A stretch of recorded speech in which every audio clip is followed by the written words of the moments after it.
Bonjour à tous, bienvenue à celles et ceux qui nous rejoignent sur LCI Canal 26, c'est le Tout Info. Nous sommes ensemble jusqu'à 15 h. Nous serons bien sûr avec nos équipes à Paris, en région, pour suivre cette 4e journée de mobilisation des Gilets jaunes à presque 3 mois, 14e journée de mobilisation des Gilets jaunes, à presque 3 mois jour pour jour du début du mouvement. L'occasion aussi de faire le point sur le grand débat national en cours. Pile poil au milieu, un mois après le début, un mois avant la fin, prévu donc le 15 mars. Où en sommes-nous? Des revendications, mais aussi des réponses possibles pour sortir durablement de cette crise. Tout de suite, nous allons aller dans le cortège parisien. Nous allons aller voir Margot Malesclerc. Margot, vous êtes à présent dans le 1er arrondissement de Paris. On rappelle que le cortège a quitté tout à l'heure les Champs-Élysées. Oui, c'est bien ça. Alors là, nous sommes à proximité du Louvre, juste à côté. Et pour l'instant, l'ambiance est calme. Il y a quelques pétards qui ont été lancés. Les gens dans le cortège chantent. Alors comme toujours, Macron démission, ça revient très souvent. Il y a des gilets jaunes d'Île-de-France, mais aussi des gilets jaunes qui viennent du Nord, même de Bordeaux, Strasbourg, Metz, Dijon. Et ils nous ont tous parlé de l'importance d'être là aujourd'hui. Ils nous parlent tous du pouvoir d'achat. La phrase qui revient souvent, c'est vivre et non survivre. Et nous avons même croisé l'adjoint à la mairie de Blois qui, lui, est venu manifester avec son écharpe tricolore. Et il nous disait que c'est important pour lui d'être là aujourd'hui pour retrouver un dialogue avec le peuple. Donc voilà, donc vraiment là maintenant, le cortège est assez calme. Les gens parlent entre eux et le maître mot, c'est vraiment de faire savoir les revendications et de dialoguer. Merci beaucoup Margot Malesclerc avec Frédéric Rank. Donc dans ce cortège parisien qui a quitté il y a à peu près 2 heures maintenant les Champs-Élysées. Avec moi sur ce plateau, nous sommes avec Françoise Degois, bonjour, éditorialiste. Bonjour. Merci beaucoup d'être avec nous. Maurice Ulrich également est avec nous, éditorialiste à l'Humanité. Nous sommes également avec Denis Jacob, bonjour. Merci aussi d'être là, secrétaire général du syndicat de police alternative CFDT. Peut-être qu'on peut commencer avec vous. Tout simplement, on sait qu'effectivement il y a du monde aujourd'hui dans les rues, mais il y en aura également demain, parce que les Gilets jaunes ont envie peut-être de déplacer effectivement ces manifestations, de se réinventer, d'essayer de peut-être de manifester le dimanche pour essayer d'avoir plus de monde, les artisans, les commerçants qui travaillent le samedi, peut-être les familles également, de retourner aussi plus sur les ronds-points. Vous, le point de vue du policier? Ça va nous faire encore plus de travail, malheureusement. Les policiers, vous le savez, sont sur le pont depuis maintenant 3 mois, mais bien plus encore, malheureusement, depuis les attentats de Charlie Hebdo depuis 2015, et sans compter tous les événements nationaux qu'on a pu connaître. Donc c'est vrai que les policiers sont aussi harassés, mais bon, ce sont des professionnels. Ils répondront toujours présents, et puis bien évidemment, ils feront appliquer les lois de la République comme ils l'ont toujours fait. Donc on s'adaptera bien évidemment aux différents mouvements qui seront programmés potentiellement demain, puisque je le rappelle que ce sont des mouvements qui ne sont pas déclarés pour la grande majorité. Il y en a qui sont déclarés, d'autres qui ne le sont pas, effectivement, ce qui ajoute de la complication. Il faut quand même préciser que ceux qui sont déclarés ne sont pas pour autant autorisés. Il faut faire la nuance. C'est parce qu'ils sont déclarés qu'ils ont reçu une autorisation de la préfecture de police d'organiser leur mouvement. Mais c'est vrai que pour nous, c'est beaucoup plus facile de nous organiser, de prévoir l'effectif suffisant quand c'est déclaré, puisque l'on sait à peu près de où ça va partir, vers où ça va arriver, et de prévoir les dispositifs de sécurité en conséquence. Je laisse asseoir les invités qui nous rejoignent. Benjamin Morel, bienvenue, docteur en sciences politiques à l'École normale supérieure. Merci d'être avec nous. Nous sommes également avec Christine Claire, éditorialiste politique. Je parlais effectivement donc de ces manifestations qui pourraient effectivement partir au dimanche. Peut-être une façon de se réinventer, une façon peut-être aussi de mobiliser davantage. Françoise Degois, est-ce que c'est une bonne idée de défiler le dimanche, de manifester le dimanche, de se rassembler le dimanche, et surtout de repartir aussi sur les ronds-points? Vous avez la très bonne expression, c'est se réinventer. Donc on a eu un petit tournant cette semaine dans ce mouvement. On a vu que pour la première fois, l'opinion à 56% disait aux Gilets jaunes, ça serait bien que vous arrêtiez. Ça ne veut pas dire que vous arrêtiez le mouvement, parce que dans ce même sondage, il y a 58% qui ont toujours de la sympathie sympathie pour ce mouvement. Donc on est comme si l'opinion demandait finalement aux Gilets jaunes de faire une pause. Alors l'opinion, elle a été marquée par les casseurs, par la violence, par un discours aussi très diabolisant, j'ai envie de dire, du gouvernement et des députés de la République République En Marche. Hein. Ça fonctionne, l'idée de dire c'est des casseurs, c'est des séditieux, c'est des anti-républicains. L'opinion, elle a soif d'ordre autant que de justice sociale. Donc ça peut expliquer aussi ce fléchissement, en tout cas, et ce renversement dans le soutien des samedis. Et oui, le dimanche, pourquoi? Parce que, effectivement, pour que plus de gens viennent manifester, mais pas seulement, je pense, c'est pour ne pas empêcher les commerçants de travailler. Je crois que les Gilets jaunes, dans leur majorité, je ne parle évidemment pas de Christophe Chalençon et de toutes les déclarations complètement folles, même s'il s'en défend, qu'on a pu entendre aujourd'hui. La frange, la Alors masse... ça fera pas beaucoup de différence à Paris, notamment parce qu'on sait que les commerces, en tout cas une grande partie des commerces sont ouverts également. Ça dépend. En tout cas, la masse des Gilets jaunes, ce qu'elle veut, elle, je crois, c'est continuer à mettre la pression de toute façon clairement sur le gouvernement, essayer de sortir de cette diabolisation, faire en sorte qu'on puisse dire que les Gilets jaunes ne sont pas des gens qui font perdre 40, on a les chiffres à 40 millions d'euros, je crois, aux commerçants. Ce sont des chiffres assez importants. Donc ils ont cette volonté, et puis ils ont surtout la volonté de se réinventer pour refaire masse et de continuer à mettre la pression sur le gouvernement, puisque, à l'évidence, quand on les entend, ils n'ont pas obtenu ce qu'ils souhaitaient obtenir. Voilà, à Paris, près de 550 commerces ont été la cible de saccage, perdant de 30 à 40% de chiffre d'affaires, environ 30 millions de pertes pour les grandes villes. Mais ça n'empêche pas, je le redis, l'opinion, même si elle dit aux Gilets jaunes, faites une pause, en gros, attendez la fin de ce grand débat, après tout, on ne sait pas ce qui va en sortir, ça n'empêche pas l'opinion, d'un autre côté, de dire on a quand même de la sympathie pour ce mouvement. Alors, Maurice Ulrich, effectivement, Françoise Degois fait référence à un sondage cette semaine, sondage Elab, 56% des Français qui souhaitent désormais que le mouvement s'arrête. Ça, c'est vraiment le fait nouveau de la semaine. Oui, mais bon, je pense qu'il y a un peu, en effet, un petit peu de lassitude et puis le sentiment que les choses se répètent sans que ça avance beaucoup. Donc c'est pas forcément un désaveu, c'est le sentiment que peut-être ça tourne en rond. Voilà, que ça tourne en rond et puis qu'en plus effectivement Françoise a raison de dire que la pression autour des casseurs, les machins, etc. ça finit par peser un peu donc sur l'opinion, ça je le pense. Mais ça ne change rien au fait que sur le fond, on a toujours une majorité plus importante qui soutient, qui a de la sympathie pour le mouvement, ça perdure. Et surtout pour moi l'autre chiffre important qui me semble est tombé aussi cette semaine, c'est que 73% des Français expriment leur désaccord avec la politique d'Emmanuel Macron. Donc ces 73%, qu'on le veuille ou non, c'est un socle considérable. Et quand on parle du grand débat, oui, moi je veux bien, pourquoi pas, c'est toujours bien de discuter. Mais en réalité, le pays discute autrement et il discute déjà.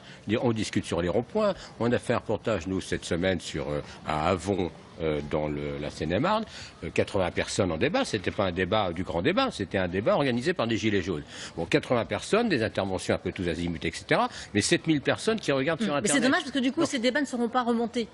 Mais ils existent. Non, mais moi je pense ils existent. Oui, ils existent. Écoutez, là, abruptement, je pense pas que ce soit dommage. Je pense que si vous voulez, je vais être un peu schématique, mais je pense que Emmanuel Macron, il aura beau mouiller la chemise, retrousser ses manches, etc. et parler, le débat qu'il y a dans le pays, ce n'est pas exactement le sien. Voilà. Alors ça, vous parlez d'Emmanuel Macron, effectivement, qui parle, mais on a des chiffres de ce débat. Il n'y a pas qu'Emmanuel Macron qui parle. Il y a à peu près 6000 réunions qui sont à peu près programmées partout dans la France. Il y a 900 000 contributions qui ont été écrites sur le site Internet. Donc effectivement, il n'y a pas qu'Emmanuel Macron qui parle. Ça, c'est une...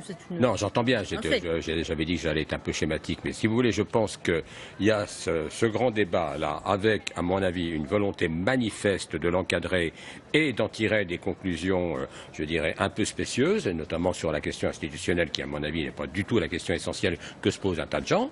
Et en même temps, je dis qu'il y a dans le pays un autre débat qui, lui, n'a pas attendu Emmanuel Macron. La preuve, il y a des gens dans la rue, il y a des gens qui les soutiennent. Et cet autre débat, il est celui que les Français ont sur la politique actuelle et pas dans le cadre du grand débat. Oui.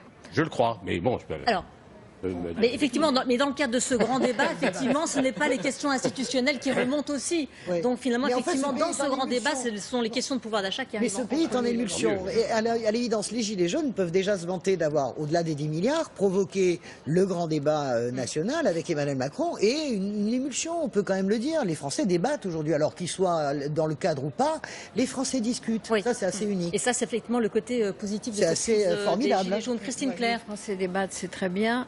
Mais il n'en reste pas moins que, comme disait Maurice Thorez, il faut savoir terminer une grève et il faut savoir terminer. Non, c'était pas Monsieur Thorez. Si, bien sûr. Non, c'était peut-être Monsieur Valdacroché. Non, c'est Maurice Thorez. Christine, si vous permettez, la phrase complète de Thorez, ce n'est pas il faut savoir terminer une grève. C'est il faut savoir terminer une grève quand satisfaction a été obtenue sur l'essentiel. Oui. Voilà. C'est pas du tout la même chose.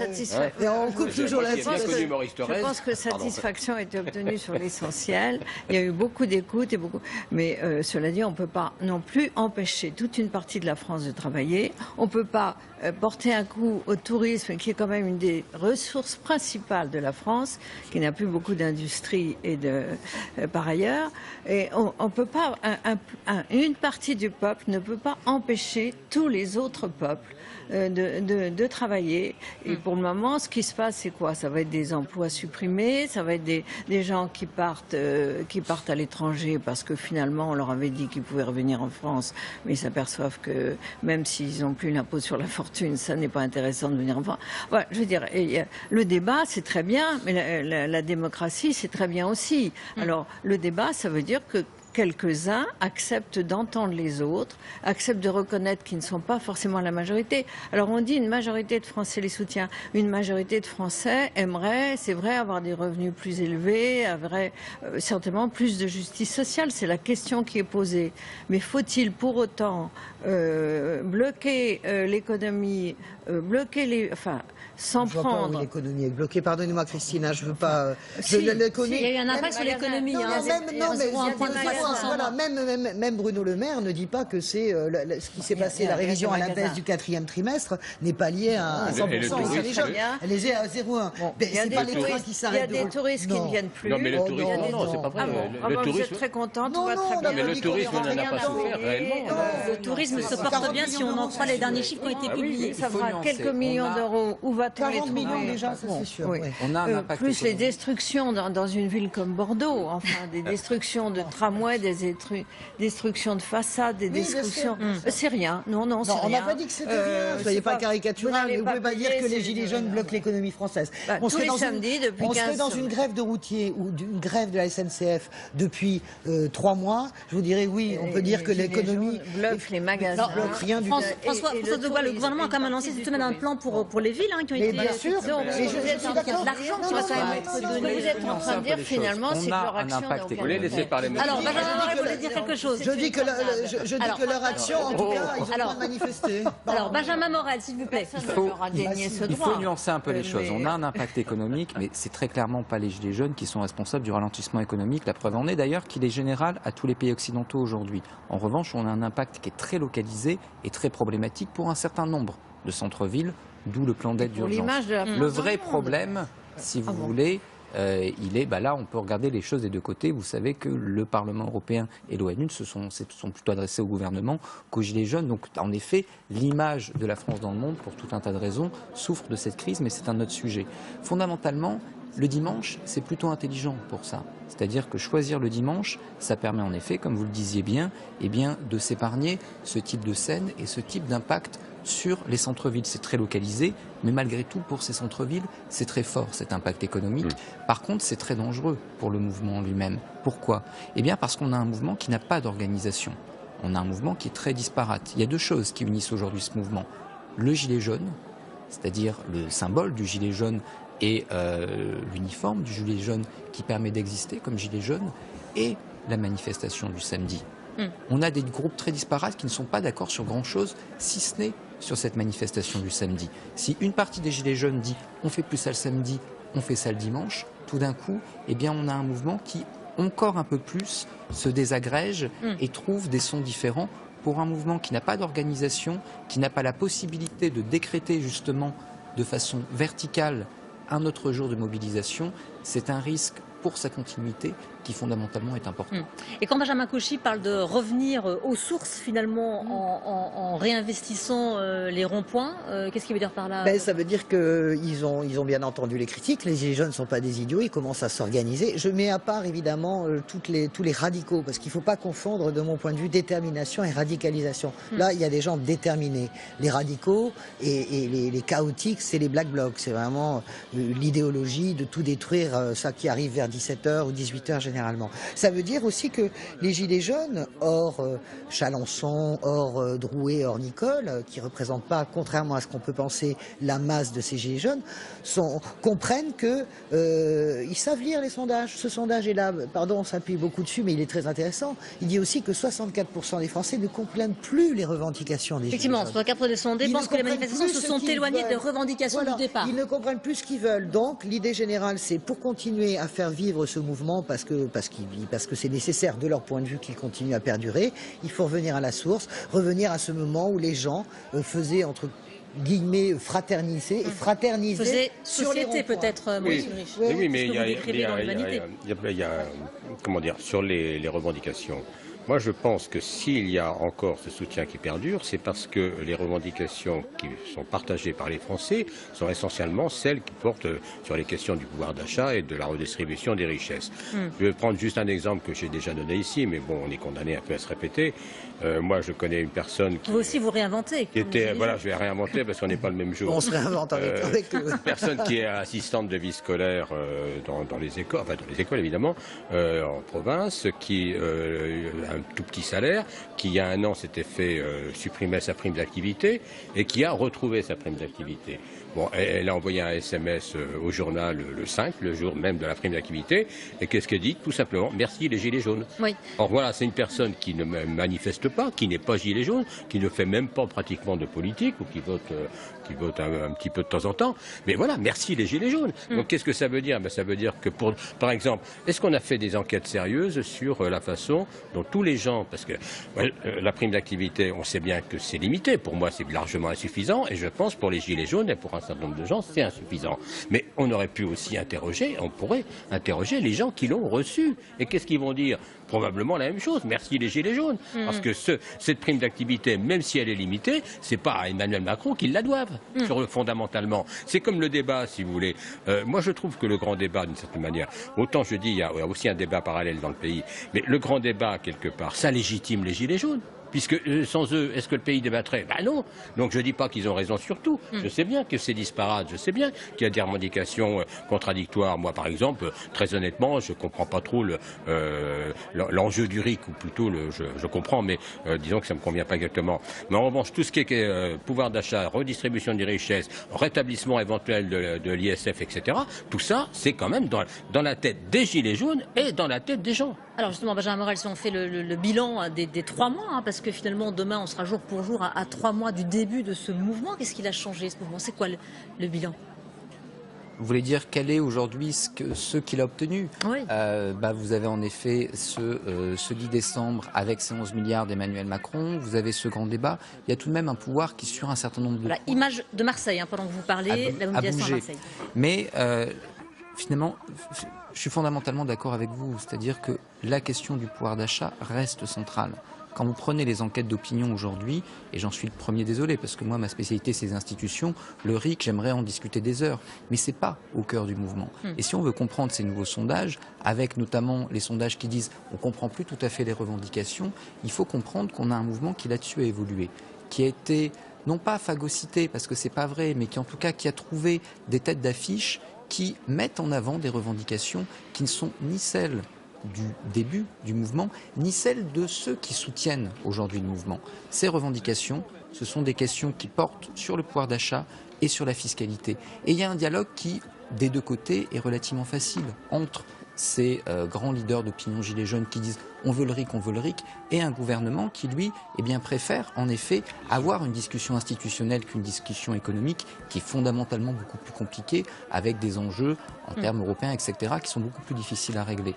Or, fondamentalement, si on veut sortir de cette crise, il va falloir le faire sur les questions qui sont les questions de pouvoir d'achat, qui sont les questions des petites retraites. Et quand vous avez Édouard Philippe qui, hier, se rend dans le Finistère, il n'est pas d'abord interpellé sur le RIC, il est interpellé sur les petites retraites. Les problèmes qui ont porté au début ce mouvement, c'est les problèmes qui restent, c'est les problèmes qu'il faut régler pour pouvoir s'en sortir.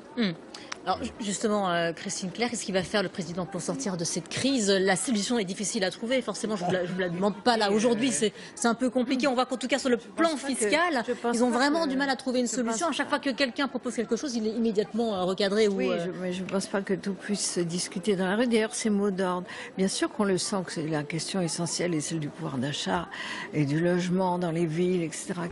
Mais ça n'est pas exprimé. Il n'y a même pas. Donc ça devient de plus en plus confus. Ce genre de débat, où devrait-il avoir lieu? Peut-être dans une Assemblée nationale rénovée, peut-être par une dissolution, avec un peu de proportionnel. Parce que sinon, où va mener ce débat? Forcément à des déceptions. On voit pas Macron pendant des semaines, même s'il est très brillant, s'il tient. Mais à un moment donné, d'abord, il y a un effet boomerang, parce que nous consommons, je dis nous, collectivement, les médias, la presse écrite, la télévision. Quand on a vu les gens pendant 15 semaines, on en a assez, on les rejette, c'est classique. Alors si le président, ça va mieux pour lui, mais s'il se montre trop, s'il parle trop, il y aura de nouveau un phénomène de rejet. De la même façon que les gilets jaunes, il y a un phénomène de lassitude. Donc il faut peut-être trouver une autre issue qui relève quand même de la démocratie. Je veux dire, il n'y a pas beaucoup. Alors, il y a des pistes qui ont été avancées cette semaine, justement. Benjamin Griveaux, le problème, c'est que si Emmanuel Macron a l'intention, et je pense qu'il l'a, de botter en touche et d'utiliser au fond le sentiment anti-parlementaire, par exemple, pour proposer la réduction du nombre de parlementaires ou des choses comme ça, il peut gagner. D'ailleurs, là, pourquoi? Parce que c'est quelque chose qui est assez populaire dans la population. L'idée que les parlementaires gagnent trop, ne font rien. Pourquoi ça va améliorer le sort de la dame? Non, mais je veux dire, l'antiparlementarisme, c'est un ressort qui est toujours, qui fonctionne toujours un peu. Bon, mais le problème, s'il fait ça, c'est que d'une part, les revendications sur le pouvoir d'achat vont demeurer et que donc les gens auront le sentiment, peut-être en approuvant la réduction du nombre de parlementaires, mais quand même d'être trompés. Et en plus, la démarche d'Emmanuel Macron, ce serait en réalité une démarche fondamentalement populiste. Parce que, si vous voulez, l'antiparlementarisme, avec un président en haut qui décide de tout et qui veut être en relation directe avec le pays, même s'il parle au maire, mais en réalité c'est ça, ça contribue à réduire les corps intermédiaires, c'est du populisme et c'est de l'autoritarisme. Je voulais juste dire par rapport à ça... tous ces habitants de la France périphérique auront encore moins de gens pour porter leurs revendications. J'entends ce que dit Christine Clerc, parce que c'est eux qui seront c'est vrai que le grand débat, c'est un anesthésiant, parce que la réalité, politiquement, la solution, elle existe, la solution institutionnelle, c'est de dissoudre, de dire voilà, il y a un problème entre cette majorité et ce pays, on dissout et on voit qu'est-ce qui sort, est-ce qu'on est relégitimé, est-ce que c'est un gouvernement d'union nationale qui sort, on n'en sait rien. C'est vrai qu'elle a raison, sur le plan des institutions, il y a les solutions, elles existent. Là, le grand débat, c'est un anesthésiant, c'est une façon de gagner du temps, mais peut-être que cette façon de gagner du temps... Mais tout à l'heure, vous disiez que c'était quand même extrêmement positif. Mais voilà, peut-être c'est ce que je dis, c'est peut-être cette façon de gagner du temps, peut-être que de cette chose qui est un peu insincère, on va arriver à tirer quelque chose de sincère. En tout cas, les Français, ils donnent pas quitus au gouvernement, mais ils s'emparent un peu quand même de ce grand débat. Je voulais dire à Maurice Ulrich, oui, j'entends ce que vous dites. Vous savez, il y a quelqu'un en Italie qui s'est amusé à faire ça, en pensant que parce qu'on réduirait le nombre de parlementaires, on gagnait un référendum, c'est Matteo Renzi. Eh bien, il a été pris parce que les Italiens, tout comme les Français, sont pas des idiots, et les gens n'ont pas voté comme un seul homme pour ce référendum qui a normalement aurait dû obtenir 95%. C'est comme si vous demandiez à quelqu'un est-ce que vous voulez qu'il fasse beau sur le lieu de vos vacances en été?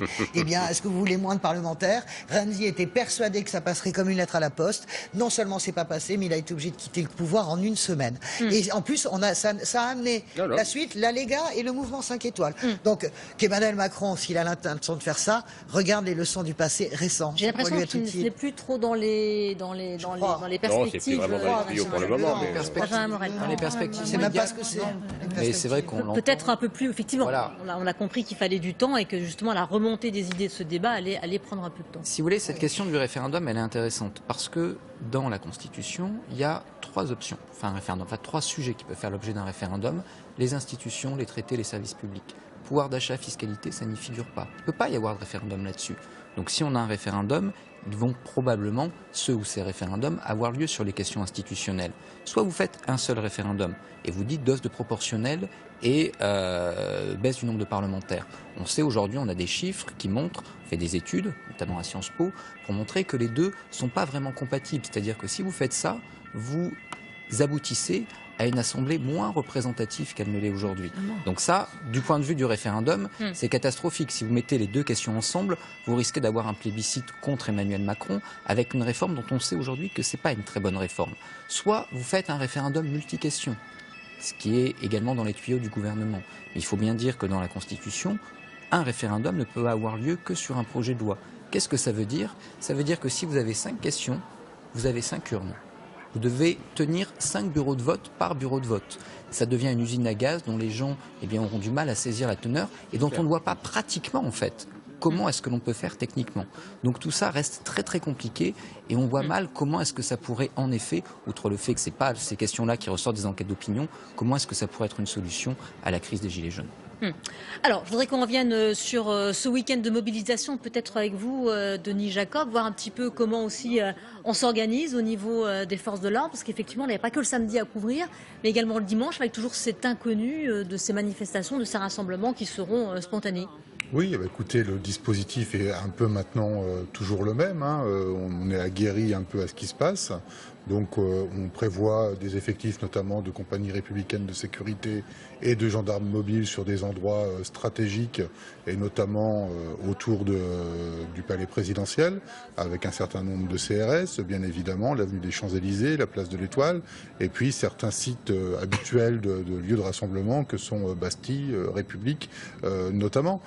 Donc on prévoit toujours plus largement en termes d'effectifs par rapport à ce qu'on va avoir potentiellement en manifestant et plus particulièrement ceux qui viennent pour en découdre en fin de journée notamment et qui restent minoritaires.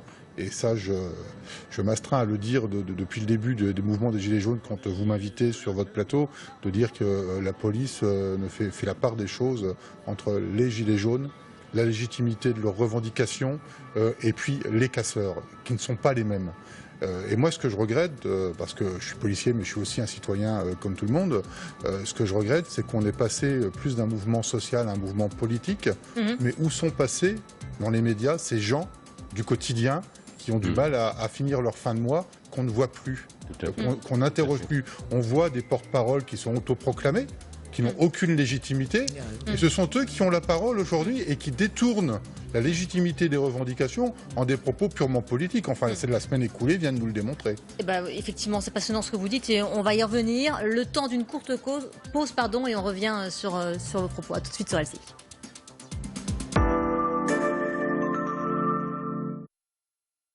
Quel match? Avec tout ça dans un petit carré d'herbe finalement. Verratti quoi. Oh là là. C'est fou, il est partout. T'as l'impression parfois qu'il se dédouble. T'es là, tu regardes, tu l'as perdu et puis paf, il est là. Et sinon, bouffonne. Non mais quel arrêt. La main ferme. Et moi, je ferme sans les mains. Waouh. Clio aussi a du talent. Profitez de Renault Clio Trend à partir de 9 990 € prime à la conversion déduite. En février, la French Touch Renault a tous les talents. Top les gars. Les talents, c'est nous, non? C'est pas faux.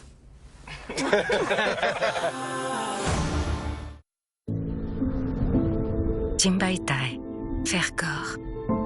Voiture et conducteur ne font plus qu'un. Mazda CX-5. Jimbaitai, drive together.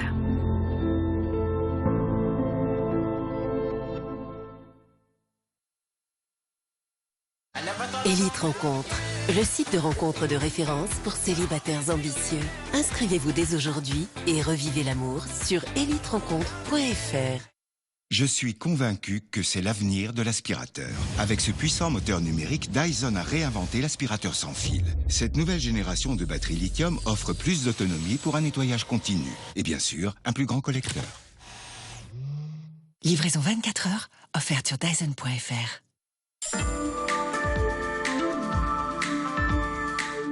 Quel match? Avec tout ça dans un petit carré d'herbe finalement. Verratti quoi. Oh là là. C'est fou, il est partout. T'as l'impression parfois qu'il se dédouble.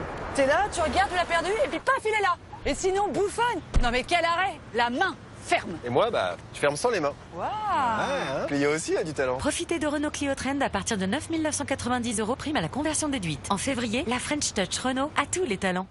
Top, les gars. Les talents, c'est nous, non? C'est pas faux.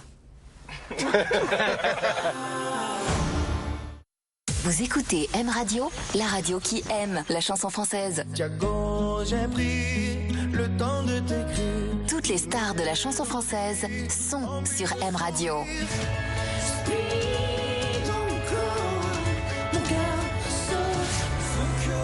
Jamais dit. Ne vous trompez plus, écoutez M Radio. Pas eu le temps de faire le tour de mon quartier. M Radio, M Radio. Numéro 1 sur la chanson française. Cure Center, bien plus qu'un canapé. Habillé de microfibres touché velours avec 5 dossiers réglables et des pieds en métal chromé, le grand canapé Velvet 5 places n'est qu'à 1 990 €. Profitez-en dès maintenant.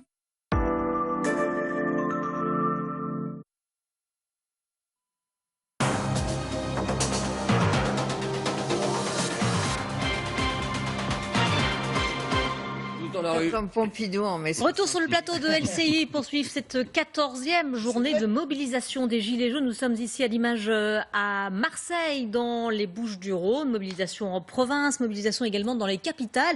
Et juste avant qu'on ne fasse une courte pause, Denis Jacob, vous disiez effectivement que où étaient finalement les Gilets jaunes du début? Où étaient les Gilets jaunes qui se réunissaient sur les ronds-points? On ne les voit plus, on ne les entend plus. Et vous dites que finalement, qui ont pris leur place? Des leaders autoproclamés qui ont déplacé les revendications qui étaient au départ des revendications bien identifiées.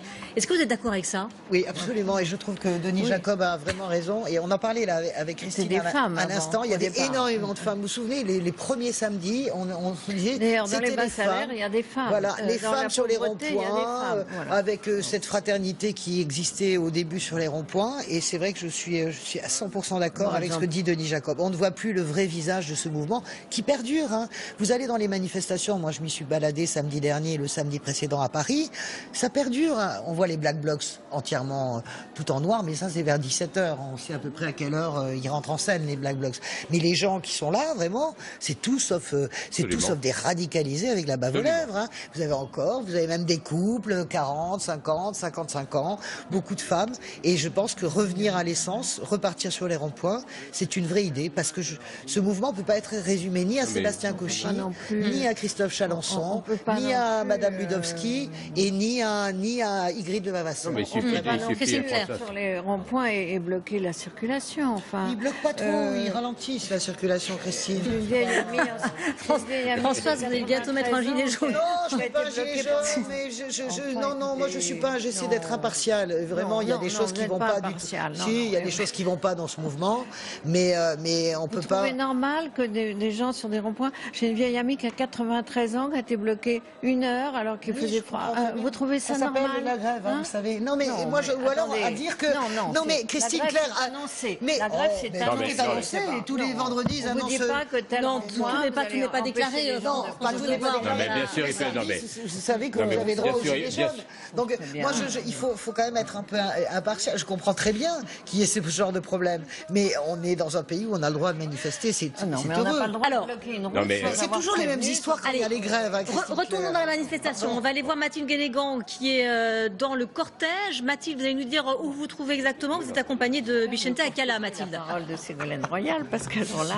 Nous sommes dans ce cortège, nous sommes près de Notre-Dame de Paris. Nous sommes donc cette manifestation déclarée qui est partie vers midi des Champs-Élysées. Ici, on nous parle beaucoup des revendications. Semaine après semaine, ce sont les mêmes revendications. Après 3 mois de mobilisation, à savoir le pouvoir d'achat. Ce que l'on nous dit ici, c'est qu'on en a marre de survivre, on voudrait vivre. Et également le référendum d'initiative citoyenne qui revient énormément dans les discussions. Ici, ce qu'on veut, c'est plus de démocratie participative, être davantage consulté et ne pas attendre que les élections. En revanche, certains sont à bout de souffle, demandent un autre système, demandent la démission d'Emmanuel Macron. Et ils se disent prêts à revenir semaine après semaine et même demain pour une autre manifestation qui a été déclarée par le mouvement des Gilets jaunes.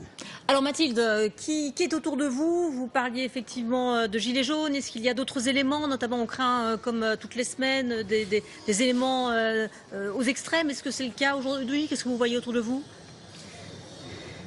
Alors pour le moment, nous sommes plutôt en fin de cortège. Donc nous sommes avec des personnes qui viennent d'horizons très différents, qui viennent de toute la France et qui manifestent de façon très pacifique. Il y a aussi bien des jeunes que des personnes plus âgées. Nous avons rencontré des retraités, un éducateur aussi spécialisé qui est venu d'Orléans. Donc nous, en fin de cortège, la manifestation se passe très bien et on nous insiste vraiment sur les revendications. Ils se disent prêts à revenir demain, portant toujours ces mêmes revendications. Merci beaucoup Mathilde Guénégan et Bichente Akala. Maurice Ulrich, vous si vous voulez réagir aux propos de Denis Jacob sur justement ces... Oui, je pense que c'est très pertinent comme remarque, c'est-à-dire que tous ces gens effectivement qui sont voilà, c'est des braves gens, voilà, il faut le dire. Quand on regarde, on voit bien qui sont ces gens. Il suffit, comme moi j'ai pu le faire, mais aussi bien d'autres, d'aller dans une manifestation des Gilets jaunes, de discuter, d'y aller sans préjugés pour se rendre compte que, je sais pas, ça peut être ce jeune couple que j'ai croisé une fois qui venait je sais plus, de Fontainebleau, il me semble. Ils me disent, on est là parce qu'on vient d'avoir un enfant et on voudrait qu'il vive un peu mieux, etc. On craint qu'il vive plus mal, voilà. D'autres gens, une dame, je l'ai déjà dit ici, mais je le redis, une dame belle allure, grande, bien coiffée, etc. Et qui me dit, moi je viens de Versailles. Je lui dis, mais qu'est-ce que vous faites là? J'adore la caricature. Alors, non, mais je résume. Je pensais qu'elle allait me sortir un discours sur les taxes, etc. Non, elle me sort un discours sur Carlos Ghosn, le salaire scandaleux des grands patrons, la redistribution des richesses, la suppression de l'impôt, l'impôt sur la fortune. Donc, je lui dis, mais vous êtes... Il me dit, non, moi ça va, mais d'abord je crains pour mes enfants, et puis je pense qu'on peut être là pour les autres. Ça aussi, il faut l'entendre. C'est-à-dire qu'elle y allait parce qu'elle pensait qu'il fallait que des choses changent. Donc, ce que elle était d'accord avec les revendications. On retrouve effectivement ce soutien des Gilets jaunes de la part de... Et je suis tout à fait d'accord. Et je trouve un petit peu dommage, ça je le dis rapidement et sans acrimonie, mais je pense qu'effectivement, l'info telle qu'elle fonctionne actuellement, c'est pas seulement spécifique à LCI, mais je veux dire, le système de l'info continue fait qu'il y a des effets de loupe sur les choses les plus criantes. Vous voyez. Et donc, ces effets de loupe, ça finit par donner une vision du mouvement, des choses dans lesquelles ces gens-là, on va dire ces braves gens, ces gens ou ces gens normaux, disparaissent un peu au profit de ce qui va faire un peu plus de buzz. Donc ça, c'est la faute de personne. C'est un peu les médias qui veulent ça, mais en même temps, les casseurs veulent ça. Oui. Non, mais Maurice, il faut quand même reconnaître que là, les violences auxquelles on assiste depuis le début du mouvement, elles sont intolérables. Donc c'est normal que les chaînes info les montrent parce que. Non, mais je dis pas le contraire. Effectivement, quand l'Assemblée nationale est attaquée. Comme monsieur parle de leaders qui deviennent des leaders autoproclamés, etc. C'est aussi, disons-le franchement, c'est aussi parce qu'ils ont été mis en avant.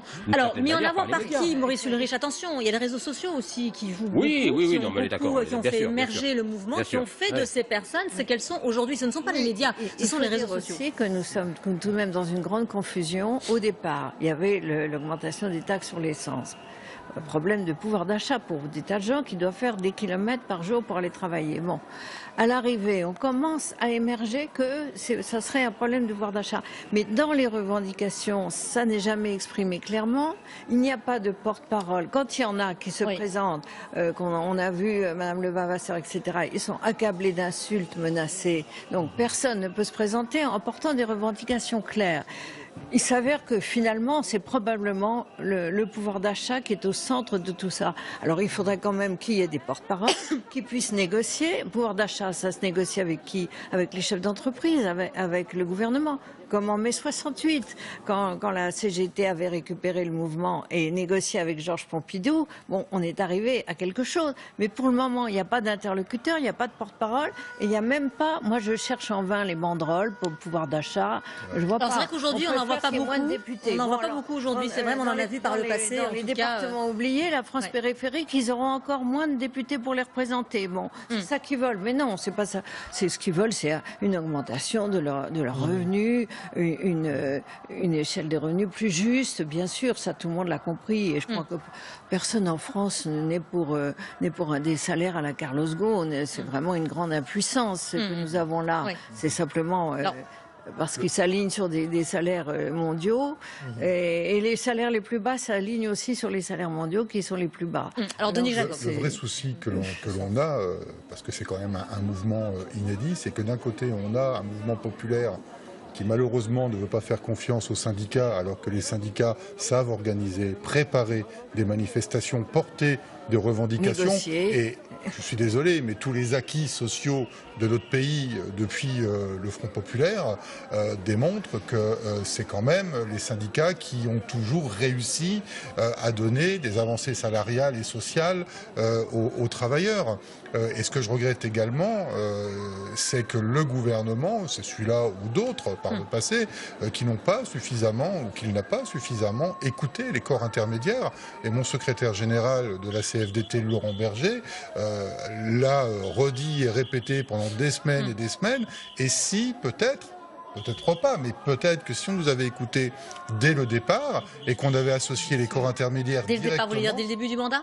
Non, dès le début des Gilets jaunes. Mais si les Gilets jaunes vous rejettent, si les Gilets jaunes ne veulent pas discuter avec vous. Mais politiquement, si on nous avait tout de suite entendu, ouvert les portes, ouvert la discussion, nous n'en serions pas dans une situation comme on l'a aujourd'hui, parce qu'il y a eu une rupture, et il faut le dire, une rupture de la population vis-à-vis des syndicats, mais également une rupture du politique vis-à-vis des corps intermédiaires, alors que la solution, elle est justement au milieu, avec des professionnels de la discussion et de la négociation pour justement apporter des avantages sociaux aux travailleurs. Donc c'est un vrai sujet aujourd'hui et j'espère qu'au-delà du grand débat national, j'espère qu'on saura ouvrir une vraie table de négociation avec l'ensemble des corps intermédiaires.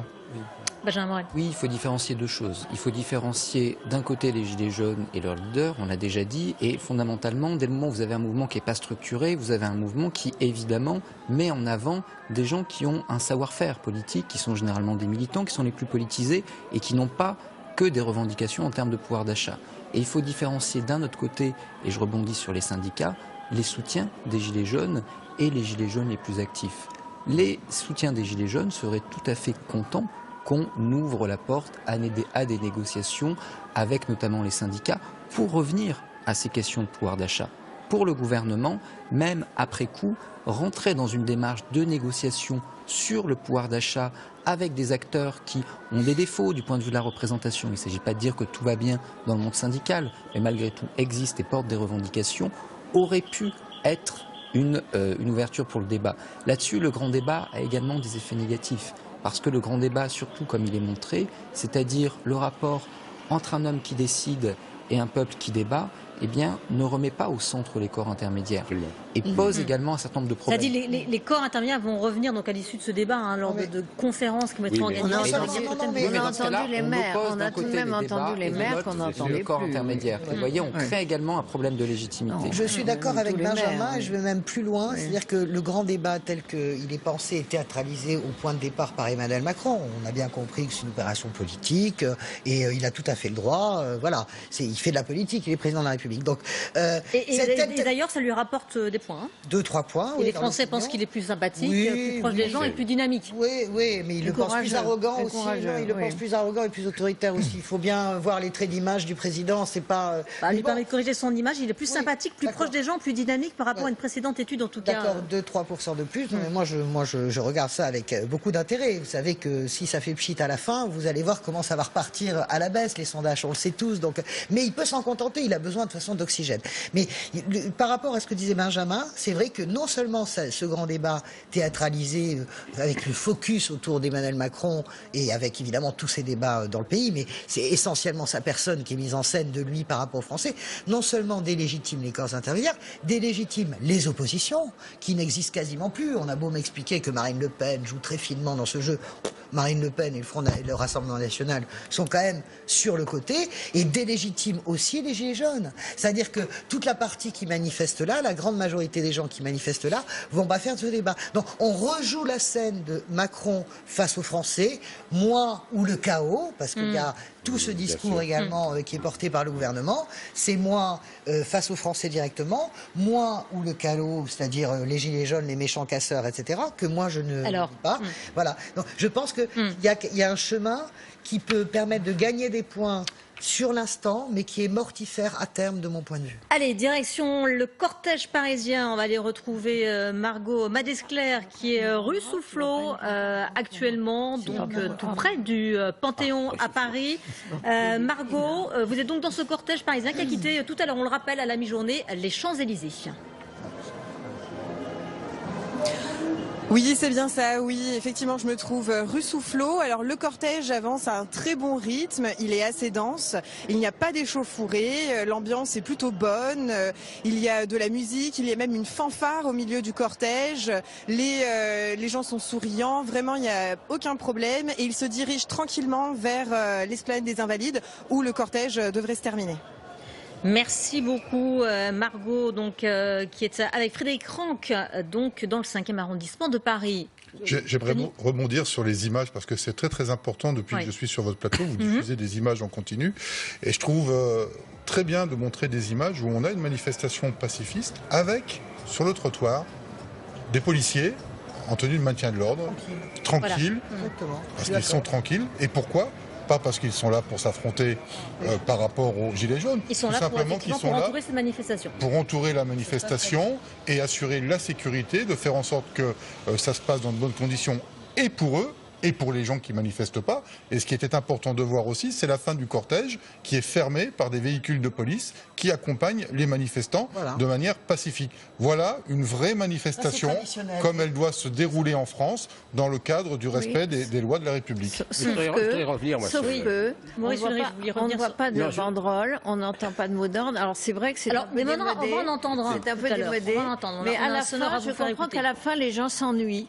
Et à force de marcher comme ça pour finalement ne rien exprimer, de rien. À la fin, ils s'ennuient. Donc il y en a quelques-uns. Pourquoi vous dites qu'ils s'ennuient? Ils sont là pour manifester. Je voudrais revenir sur deux choses. Je manifeste avec des mots d'ordre, avec des slogans. Ah ben, vous les entendez, vous les voyez? Non. Alors, elles ne sont pas très visibles. Effectivement, vers 5 heures de l'après-midi, il y en a qui en ont marre de marcher pour rien. Et à ce moment-là, ils vont faire quelque chose. Alors, Maurice Lebris, je voudrais revenir sur deux choses, sur le problème des syndicats et des Gilets jaunes. Effectivement, moi je pense depuis le début, et je l'ai dit aussi même à des Gilets jaunes, mais vous n'êtes pas seuls.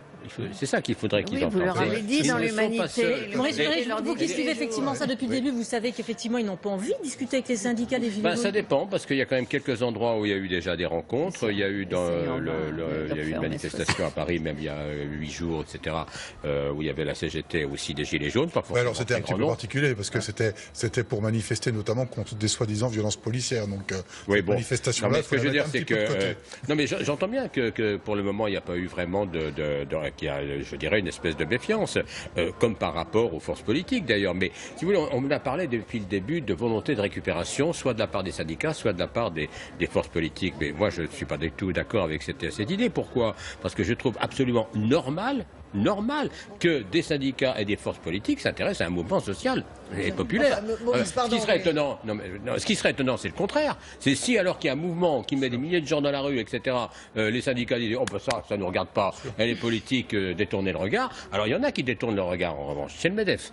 Le MEDEF, pour le moment, il passe les mains dans les poches en sifflotant. Non, on n'est pas concerné, ça ne regarde pas, etc. Mais si, bien sûr qu'ils sont concernés. Parce que les questions du président de la République a rencontré des chefs d'entreprise. Oui, mais d'accord, mais les questions du pouvoir d'achat, sauf effectivement si le SMIC qui dépend d'une décision gouvernementale à un moment donné, une augmentation du SMIC, mais pour le reste, c'est le patronat quand même la question du pouvoir d'achat dans les entreprises. Donc là, je pense qu'il faudrait moi, j'ai pas de conseil à leur donner, bien évidemment. Mais je pense que ce serait une bonne chose que les Gilets jaunes, comprennent qu'ils ne sont pas seuls, que d'autres, comme vient de me le dire monsieur, les forces syndicales portent depuis très longtemps certaines de leurs revendications et que ce sont eux qui sont à l'origine des avancées sociales et qu'enfin ils se tournent aussi vers le MEDEF. Oui, mais Maurice Lebris, je ne vais pas avoir la cruauté, mais je vais quand même le faire, de rappeler quand même l'attitude de la CGT au début du mouvement. C'est vrai. On entendait Philippe Martinez nous expliquer que c'était des factieux, que le mouvement... Il y avait une méfiance, c'était discutable. Plus que la méfiance, c'était quasiment de l'insulte, que ce mouvement était noyauté par le Front National,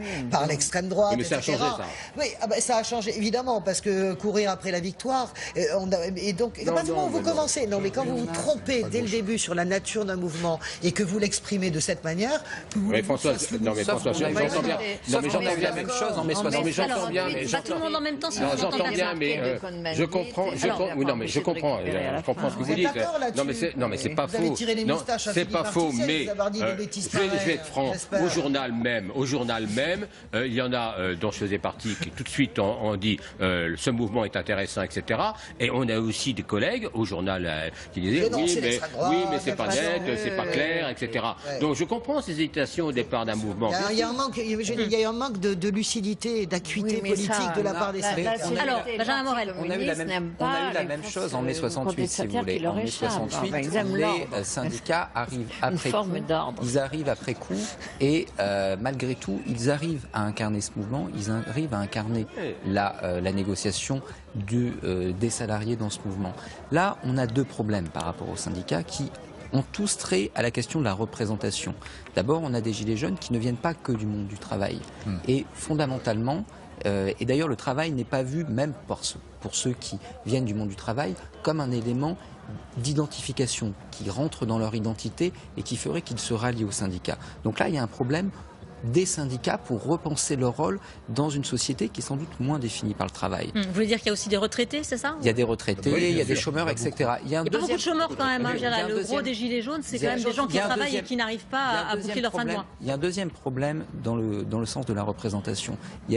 Psychologiquement, quand on fait des études en sciences politiques, on voit que la représentation, ça veut dire deux choses. Ça veut dire, est-ce que le mouvement qui incarne est représentatif de moi et est-ce qu'il agit efficacement pour moi? Or, le problème des syndicats également, et là le gouvernement, pas que ce gouvernement d'ailleurs, les gouvernements précédents également, ont une responsabilité parce qu'aujourd'hui, pour les Gilets jaunes, le syndicat, c'est pas un instrument d'action efficace. C'est pas les syndicats qui sont réputés avoir fait céder le gouvernement le 10 décembre.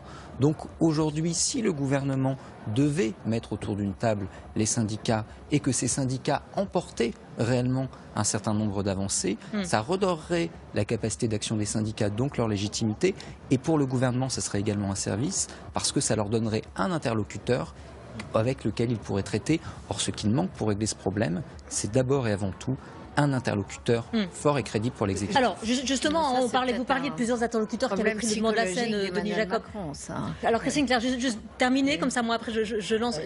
Allez-y, dites. Non, vous entendez pas. Je rebondis sur c'est peut-être un problème psychologique chez Emmanuel Macron. Il n'aime pas tellement avoir des intermédiaires.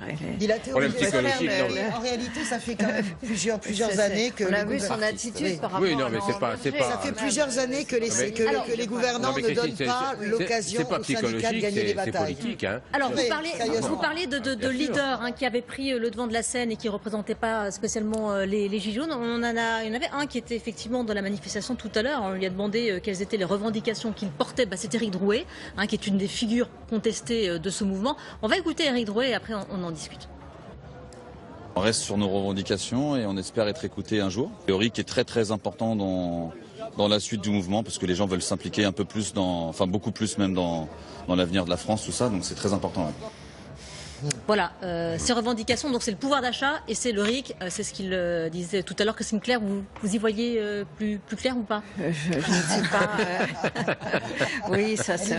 On me l'a déjà fait celle-là. Non, mais là pour je ne l'ai pas fait exprès. C'est vraiment une question que je voulais. Il me semble que les revendications, finalement, c'est vraiment le pouvoir d'achat. C'était la revendication de départ. Alors le RIC, est-ce que le RIC peut s'appliquer à beaucoup de sujets qui auraient été votés par l'Assemblée nationale et qu'on remettrait en question? Il faudrait énormément de signataires. D'autre part, est-ce que vraiment les Français vont se mobiliser constamment pour des élections, pour des référendums? Je pense pas. Quand on voit les niveaux d'abstention, il y a un moment où on se lasse de se déplacer. On se réinvente, on manifeste le dimanche. Il me semble qu'il y a des fausses solutions. Le RIC me paraît pas être une solution universelle, moins d'élus. Alors là, je ne comprends pas du tout comment des gens de la France périphérique peuvent réclamer moins d'élus, c'est-à-dire être encore moins représentés. On est quand même un pays de 67 millions d'habitants. On ne peut pas ne pas passer par des représentants, qu'ils soient syndicats, députés, maires. C'est vrai que dont on a redécouvert quand même le rôle.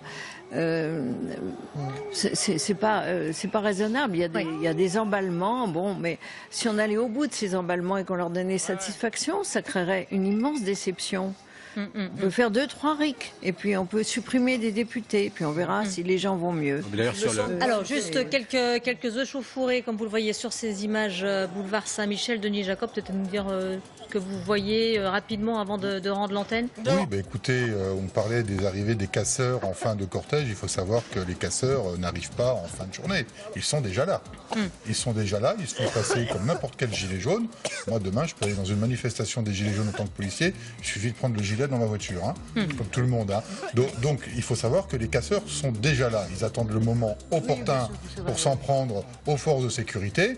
Et c'est aussi pour cela qu'on encadre une manifestation. C'est que quand on a des éléments perturbateurs qui arrivent sur une manifestation pacifique, notre rôle, c'est de les identifier et de procéder à leur interpellation et de les exfiltrer de cette manifestation pacifiste. A priori, c'est ce qui vient de se passer. Allez, on va aller donc voir Chloé Borgnon qui est sur place. Chloé, est-ce que vous pouvez peut-être nous dire ce qu'il se passe autour de vous, Chloé ? Effectivement, et bien là, ce qui vient de se passer, c'est qu'en fait, le cortège vient de se retrouver séparé en deux suite à des incidents. On a vu des bouteilles volées, notamment des jets de lacrymogènes dans l'autre sens. Et donc là, vous pouvez le voir, les forces de l'ordre, elles ont séparé le cortège en deux. Il y a une partie qui retourne un peu en arrière en direction du Panthéon et l'autre partie qui a continué direction Port-Royal. Ils essayent de rejoindre maintenant via les autres rues. Donc vous pouvez le voir, ce cortège qui essaye de se reconstituer, mais qui a été quand même séparé de la majorité en fait du cortège. Et c'est ce qui a notamment créé d'autres tensions là depuis tout à l'heure. Donc vous pouvez le voir, le cortège qui hésite maintenant sur la direction à prendre.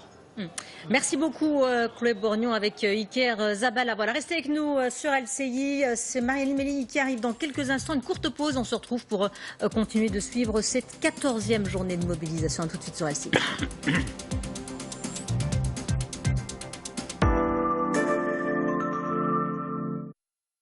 Bon les gars, on en est où avec le lancement Mimi Bio là? Le plus important c'est la perte de poids. Une cliente arrive et elle dit j'ai perdu 20 kilos avec Mimi Bio. Non, ce qu'il faut c'est insister sur le côté bio. Moi je vois bien un agriculteur dans son champ, avec les petits oiseaux qui chantent et tout, tu vois. On n'est pas encore au point pour notre pub. Pourtant notre programme, lui, il est parfait. Mimi Bio, ce sont des petits plats minceurs bio pour perdre du poids. C'est satisfait ou remboursé. Alors appelez le 0800 829 829 0800 829 829 ou rendez-vous sur mimibio.fr.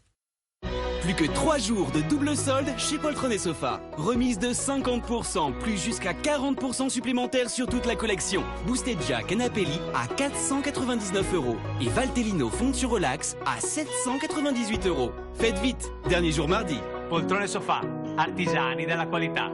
Et voilà. Alors Guimard, ça va? Patron?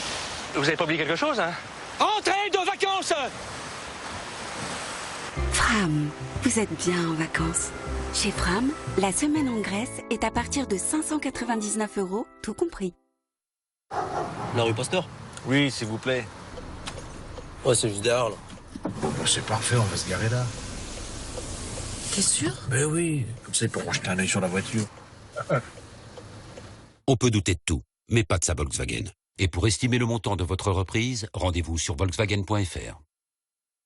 Cofidis présente préjugé numéro 8. Les papis roulent toujours à 2 à l'heure. Vous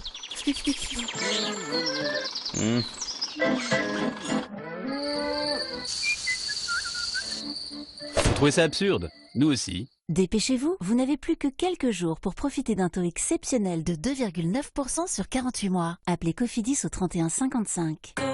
Changez votre regard sur le crédit.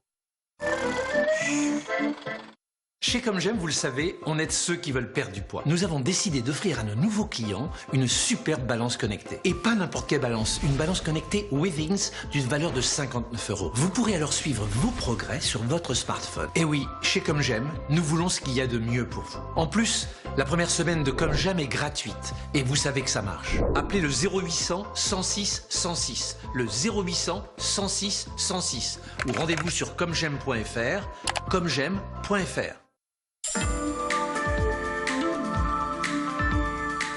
Ping, une tête, une autre. Oh là là. Thiago Silva, quel que soit le système de jeu, il est au top. Cette facilité d'adaptation, ça change tout, hein. Ça court de tous les côtés. Wouh, j'ai envie de te dire, wouh. Et Mbappé, cette vision du jeu. C'est sûr qu'avec la tête haute, tu captes un maximum d'informations. C'est clair. Scénic aussi a du talent. Profitez de Renault Scénic avec reprise de votre véhicule plus 4 000 €. En février, la French Touch Renault a tous les talents. Top les gars. Les talents, c'est nous, non? C'est pas faux. Nous sommes pour ceux qui grimpent aux arbres, pour ceux qui ouvrent la porte. Nous sommes pour ceux qui s'arrêtent et pour ceux qui poussent, pour ceux qui viennent en aide, pour ceux qui se mettent au service des autres et ceux qui en ont fait leur vocation. GMF, premier assureur des agents du service public. GMF, assurément humain.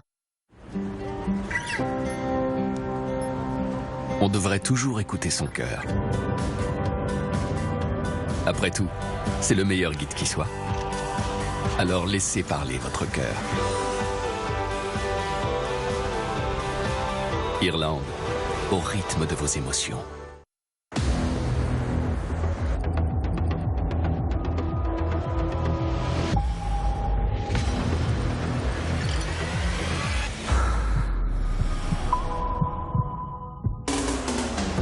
Les dernières technologies Nissan vous ouvrent toutes les voies.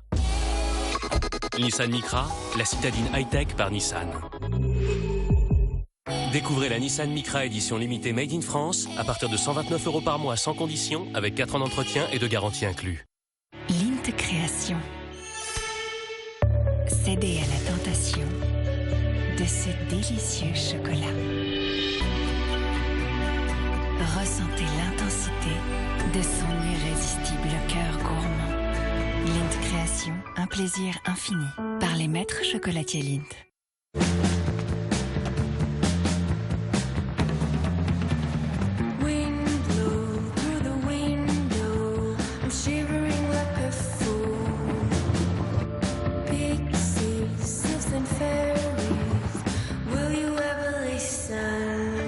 Nouvelle berline Citroën C4 Cactus, avec suspension à butée hydraulique progressive. En ce moment, profitez d'une reprise de votre véhicule plus 3 000 €. Citroën.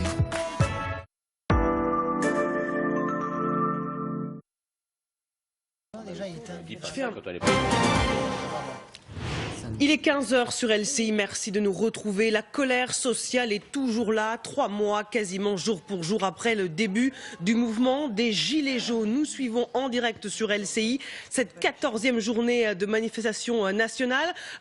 Chloé Borgnon, vous êtes en tête du cortège parisien et on assiste aux premiers échauffourées. Effectivement, en fait, ce qui s'est passé, c'est que les forces de l'ordre, elles ont séparé le cortège en deux. Et donc, ça a vraiment créé un certain énervement. Et vous pouvez le voir, hein, des mouvements de foule notamment. Parce qu'en fait, il y a une partie du cortège qui s'est donc retrouvée séparée du gros du cortège. C'est la tête du cortège qui a décidé de revenir en arrière et qui donc là se retrouve face au CRS sans pouvoir rejoindre le reste du cortège. Ça crée beaucoup de confusion. Effectivement, ça a créé quelques échauffourées avec quelques jets de lacrymogène et donc des charges par moment des forces de l'ordre pour essayer de faire continuer à avancer ce deuxième bout en fait de cortège qui semble vouloir maintenant faire demi-tour et rejoindre les autres. Merci Chloé Borgnon avec Iker Zabala. Alors qu'on assiste à ce face-à-face entre les manifestants gilets jaunes et les forces de l'ordre, les figures les plus irréductibles du mouvement promettent de ne rien lâcher, à l'image de Jérôme Rodriguez qui affirme avoir perdu un œil au cours d'une manifestation il y a 3 semaines près de la place de la Bastille. On l'écoute au micro de Mathilde Guénégan. À défaut d'écouter nos revendications, on continue à se faire maltraiter. Donc on revendique et on exprime notre droit le plus strict, la liberté d'expression, la liberté de manifester. Donc on est dans la rue pour ça aujourd'hui. La seule transformation, c'est que le gouvernement soit à notre écoute. C'est lui qui est l'acteur principal normalement. Mais aujourd'hui, on voit leur incompétence et il n'a pas l'impression de bouger. Donc tant qu'il ne nous donnera rien, on sera là et on ne lâchera pas. Je crois qu'ils n'ont pas compris que les gens, ils en ont eu marre pendant 40 ans et qu'aujourd'hui c'est terminé. Ils ont besoin de parler, ils ont besoin de revendiquer, ils ont besoin de donner leur avis. Et c'est comme ça, c'est nous qui faisons avancer la France. Quand je dis nous, c'est le peuple, c'est pas les gilets jaunes. Et ça, il faut qu'ils l'entendent et qu'ils le comprennent. Réactions recueillies au sein du cortège parisien. Des rassemblements sont également organisés en région, à Toulouse ou encore à Bordeaux, autre place forte de la contestation. Yael Benamou, vous suivez le défilé bordelais. Les manifestations précédentes ont souvent été émaillées de violences. Comment ça se passe aujourd'hui à l'heure où nous parlons ? Pour l'instant, ça va. Nous sommes partis de la place de la Bourse il y a quelques minutes. Là, nous sommes actuellement rue Sainte-Catherine. Alors voilà, nous avons pris la direction du centre-ville. Et c'est vrai qu'au début, ils étaient une poignée en fin de matinée. Et leur nombre a énormément augmenté. Il serait plus de 3000 actuellement. Et en même temps que je vous parle, en même temps que nous avançons, des groupes viennent se greffer au cortège. Alors l'idée ici à Bordeaux, c'est de ne rien lâcher, de poursuivre le mouvement. Il y a même déjà un événement de prévu le week-end prochain sur les réseaux sociaux. Alors voilà, les Gilets jaunes ici ne se sentent toujours pas écoutés et ils continueront donc les manifestations. Ils devraient déambuler dans les rues de la ville dans un calme relatif. Le parcours n'est toujours pas défini et si cela se passe comme à chaque fois, vers 16h, 17h, les manifestants devraient se rendre place de l'hôtel de ville. Merci Yael Benamou avec Benoît Donadieu en direct de Bordeaux. En cette 14e journée de manifestation nationale des Gilets jaunes, nous sommes sûrement à un tournant du mouvement pour 3 raisons. Les Gilets jaunes veulent manifester tout le week-end, ce qui est inédit. Les divisions n'ont jamais été aussi vives au sein du mouvement après les dérapages de la frange la plus radicale. Et troisièmement, la lassitude de l'opinion publique qui souhaite l'arrêt de la mobilisation. Une première alors que vous le voyez, nous suivons en direct les images du cortège parisien. Le mouvement des Gilets jaunes sait-il encore où il va? L'esprit originel est-il en train de se perdre? On en débat avec Françoise Degois, toujours en plateau, éditorialiste politique. Maurice Ulrich, éditorialiste à l'Humanité, Christine Claire, éditorialiste politique, Benjamin Morel, docteur en sciences politiques à l'ENS, enseignant à la Sorbonne et Sciences Po Paris, et Denis Jacob, secrétaire général du syndicat de police alternative CFDT. Merci d'être avec nous sur LCI. 3 mois après le début de la contestation, jamais les appels à manifester n'ont été aussi fragmentés. Il y a les manifestations officielles, celles qui ne sont pas déclarées, ceux qui appellent sur Facebook à des insurrections et d'autres qui veulent défiler pacifiquement. Écoutez ce que disait sur LCI Sophie Tissier, intermittente et gilet jaune de ces divisions. Majoritairement, les Gilets jaunes ne veulent pas de violence et malheureusement, ce sont quelques personnes qui se radicalisent et qui sont ultra révoltées et on les comprend, mais qui pensent que la violence va changer quelque chose, alors qu'en réalité, il faut que le mouvement perdure sur la durée, il faut qu'on lâche rien. C'est très important pour l'opinion publique qui comprenne que les Gilets jaunes, on n'est pas du tout des sauvages ou des gens qui voulons par la force et la violence renverser le gouvernement. On ne veut pas de mal physiquement à Monsieur Macron. Françoise Degois, est-ce que ces divisions sont en train de tuer le mouvement? Je ne crois pas. Je pense que déjà, à l'évidence, les faits sont là. Il y a une démobilisation, c'est-à-dire qu'il y a une décrue de la mobilisation. Il y a une opinion qui tourne d'un certain point de vue. 56% des Français veulent que le mouvement s'arrête. Mais en parallèle, toujours dans ce même sondage, 60% des Français conservent ou 70% de 58% de la sympathie pour ce mouvement, avec l'idée que finalement ce mouvement continue de porter des revendications sociales qu'ils peuvent partager. Donc on est quand même vous disiez, on est dans une sorte de paradoxe. On est aussi dans une paradoxe de l'opinion qui en gros dit aux Gilets jaunes, faites une pause, la fin du grand débat. On en a marre tous les samedis de voir les casseurs, avec un discours très musclé du gouvernement dessus, assez diabolisant même sur le mode, les factieux, les anti-républicains, mais l'opinion, elle comprend quand même les revendications encore de ce mouvement. Je crois que les Gilets jaunes sont à la croisée des chemins, soit continuer à se réduire comme peau de chagrin et ça va devenir très compliqué tous les samedis d'arriver à manifester paisiblement comme on le voit, soit ils se réinventent et c'est ce que je crois qu'ils ont décidé de faire. Manifester le dimanche, ça permet peut-être pour des raisons d'avoir plus de monde, mais ça permet aussi de ne pas embêter les commerçants parce qu'ils ont bien entendu vraiment... Il y a des commerçants qui sont ouverts le dimanche, notamment à Paris. Non mais en province beaucoup moins et ils ont entendu les reproches, ils ont entendu ce que dit l'opinion, on en a marre de voir les vitrines cassées, les centres-villes détruits, etc. Donc je pense que revenir, comme le disait Benjamin Cauchy, l'un des leaders du mouvement, revenir à la genèse et à l'essence des ronds-points, c'est effectivement retrouver l'élan du début. Denis Jacob, manifester samedi et dimanche, est-ce que vous allez tenir les forces de l'ordre? Eh bien, bien falloir. Parce que certains, comme il y a beaucoup de divisions au sein du mouvement, je ne sais pas si c'est samedi ou dimanche. Certains vont vouloir manifester le samedi, d'autres le dimanche. On va voir.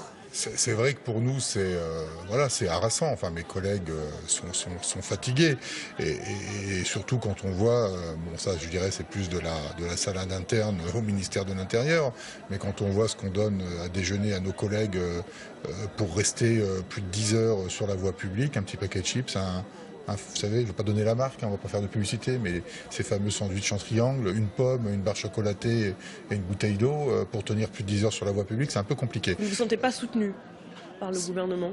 C'est pas qu'on n'est pas soutenu, c'est... Pas bien traité, quoi. Si vous voulez, on est, je le répète ça aussi depuis plusieurs semaines, on est pris entre le marteau et l'enclume et on pourrait laisser croire que c'est la police qui va régler tous les problèmes portés par les Gilets jaunes, alors que ce n'est pas le cas. C'est une réponse politique qu'il faut, tout le monde le sait. Enfin, moi, j'invente rien. Je suis comme beaucoup de mes concitoyens, j'écoute beaucoup les médias. Il faut une réponse politique, mais vis-à-vis du contexte actuel, quand certains continuent à appeler, notamment sur Facebook aujourd'hui, à des insurrections.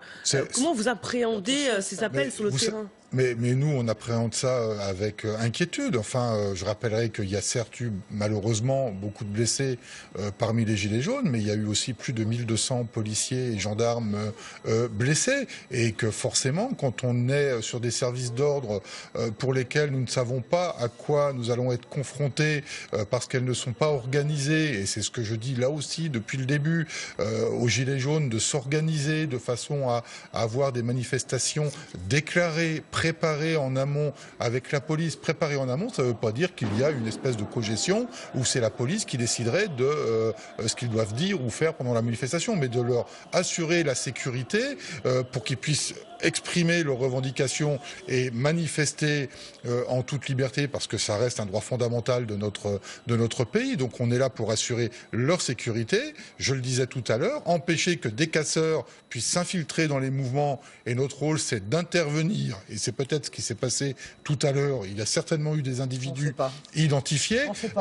On ne sait pas, mais moi, quand je vois des images où il y a la grande majorité des gens, là, je les vois là à l'instant, ils défilent tranquillement, voilà. Et on voit quelques énergumènes qui sont déjà avec des masques à gaz, alors qu'il n'y a rien qui se passe, ou alors qui dissimulent leur visage. Mais pourquoi ?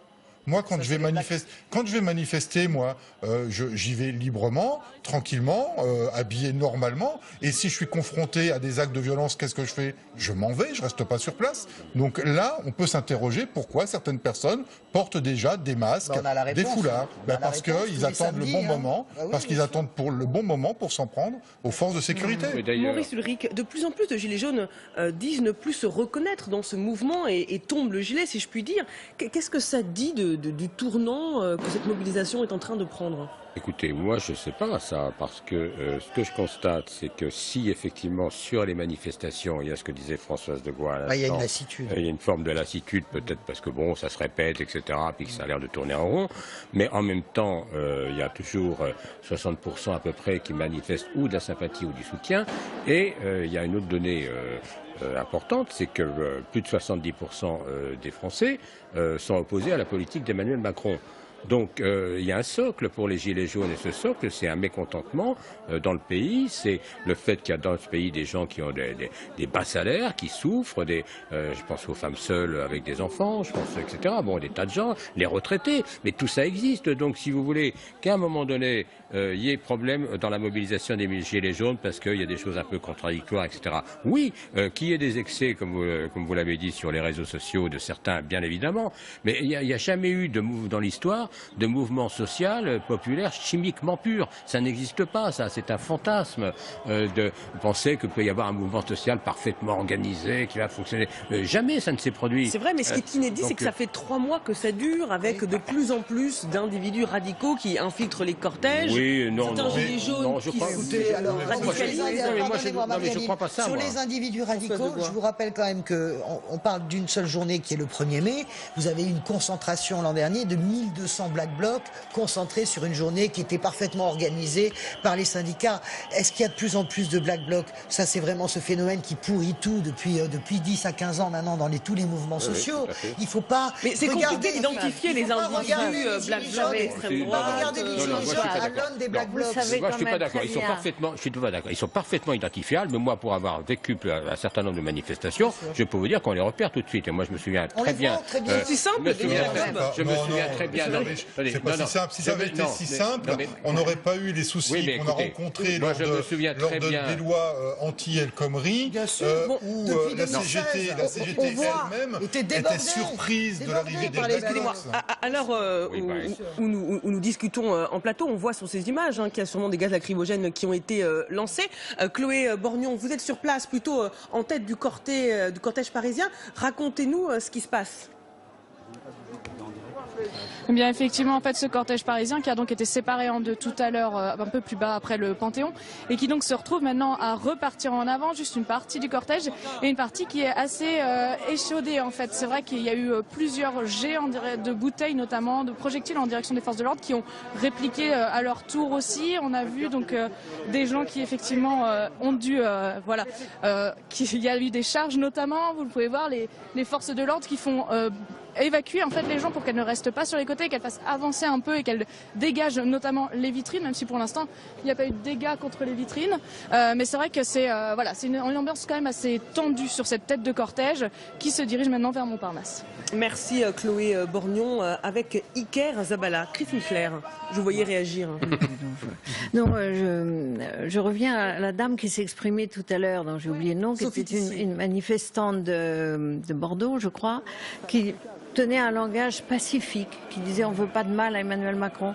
Et on sait d'avance, par l'expérience passée, que cette dame va recevoir des menaces, des insultes.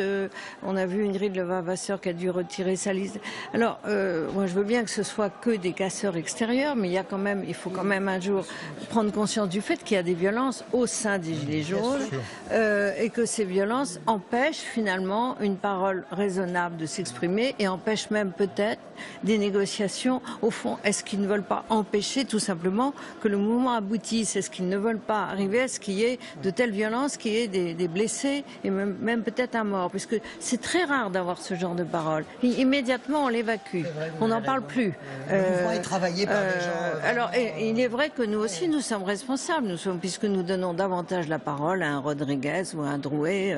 Ils sont comme des figures de oui, bien sûr. Le discours de Rodriguez, il était assez ces femmes qui sont à l'origine du mouvement, peut-être ont-elles peur aussi, elles ont des enfants, elles sont menacées, mais il est très rare qu'on leur donne la parole, et quand on leur donne la parole, c'est le symbole des divisions au sein du mouvement. On continue d'en débattre en plateau, on fait juste un petit détour par l'hippodrome de Cagnes-sur-Mer pour Au corps de la course, et on revient juste après. Oh bah alors.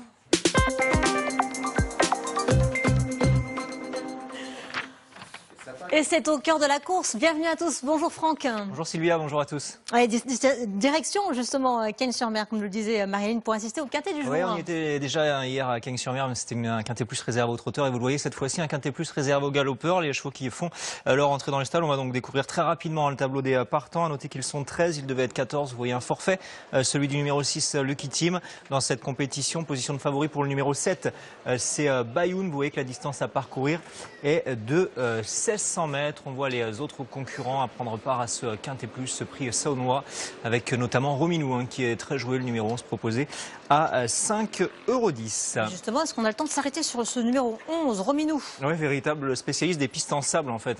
Les chevaux au galop courent sur deux profils de pistes en quelque sorte, les pistes en gazon et les pistes en sable. Et lui, il est beaucoup plus à l'aise sur les pistes en sable. À chaque coup, il fait l'arrivée. Il a gagné 5 de ses 6 victoires d'ailleurs sur des pistes en sable. Il trouve ici un bel engagement et c'est logique de le voir parmi les favoris, d'autant que vous le voyez, il est associé à l'une de nos plus fines cravaches, à savoir Christophe Soumillon. Les concurrents qui s'élancent donc pour ce quintet plus, 1600 mètres à parcourir. On rappelle que le numéro 6, Lucky Team, est forfait dans cette compétition avec le cheval gris. Le numéro 9, Batouane, qui a pris le meilleur départ et qui s'installe tout de suite aux avant-postes. On a également Ronaldo, le numéro 10, qui est bien parti avec en bonne position plutôt à l'extérieur. Le numéro 2, c'est Miracle des Aigles. C'est bien placé également une casaque mauve, celle du numéro 14, Cayenne, qui patiente sur un troisième rideau à côté corde. Un petit tour du côté de la regarde avec pour l'instant Wolfango, le numéro 4, qui se retrouve parmi les derniers. Palace Prince également, le numéro 1. Et à l'arrière-garde, on aborde déjà le tournant final avec toujours Batouane, le numéro 9, qui est le meilleur. À son extérieur, Miracle des Aigles, c'est le numéro 2. Le numéro 10, Ronaldo, est toujours bien placé avec non loin des premiers, l'un des favoris. Le numéro 7, Bayoun, et tout en dehors le numéro 8, à savoir Kia Vafushi, qui progresse également, qui vient intégrer le groupe de tête, qui est suivi par le numéro 5, c'est Zalamea, une casaque jaune, qui lui-même est suivi par le numéro 12, Lily Caféine. Et on sort comme ça déjà du tournant final avec toujours les mêmes aux avant-postes, à savoir ce numéro 9, Batouane, qui va tenter donc de le faire de bout en bout, mais à son extérieur, le numéro 2, il s'agit de Miracle des Années, toujours bien placé, avec également le numéro 8, Kiava Fushi, qui s'annonce et qui fait mouvement. Il vient quasiment sur la ligne de tête. Le numéro 7, Bayoun, vient de trouver l'ouverture et va également tenter de venir disputer la victoire avec un peu plus loin Rominou, le numéro 11, qui s'annonce. Et puis vous voyez plusieurs en fin de course intéressantes à l'extérieur. Wolfango, notamment le numéro 4, qui refait pas mal de terrain, mais c'est désormais le numéro 7, Bayoun, qui lutte en compagnie du numéro 2, Miracle des Aigles. Le numéro 2, Miracle des Aigles, qui semble-t-il est dominé désormais par le numéro 7, Bayoun, et encore plus en dehors le numéro 4, Wolfango, qui finit de mieux en mieux. Le numéro 4,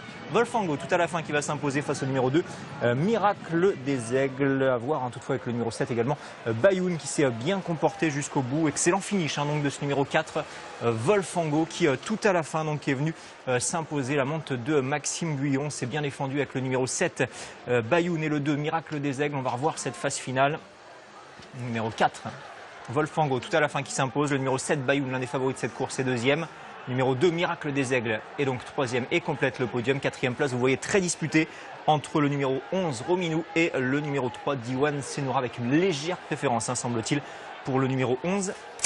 Rominou, 4, 7 et 2, photographie 11 et 3 pour la quatrième place. Alors Franck Thomas, nous retournons à Vincennes. Oui, avec un beau programme du côté de Vincennes en ce dimanche, et notamment un quintet plus intéressant. On se donne rendez-vous donc à 15h12 pour évoquer évidemment cette compétition. Voilà, rendez-vous pris. Merci beaucoup Franck. Allez, restez avec nous. Retour sur le plateau de Marie-Aline Mélier avec ses invités.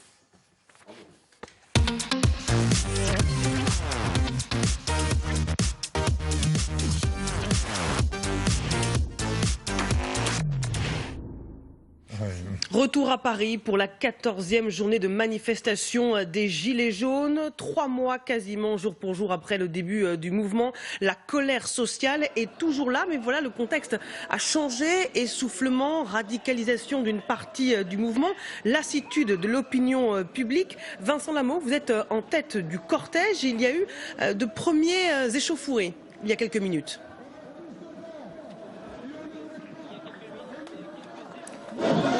Force de l'ordre et certains manifestants qui ont projeté des bouteilles en verre contre eux, et ces forces de l'ordre, ces CRS, ont répliqué avec des grenades lacrymogènes pour tenter de disperser la foule et ramener tout le monde au calme.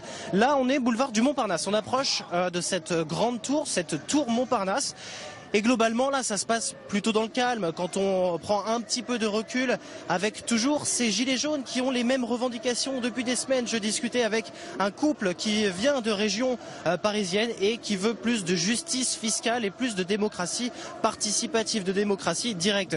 Pour d'autres personnes que j'ai rencontrées aussi, ce grand débat national qui se déroule en ce moment, ça ne les concerne pas. Le débat, il se passe plutôt dans la rue. Il faut prendre les revendications telles qu'elles sont. Ce débat, c'est plus un meeting politique, disent-ils, pour Emmanuel Macron, pour les européennes. Merci Vincent Lameau avec Adriane Acco en direct du cortège parisien.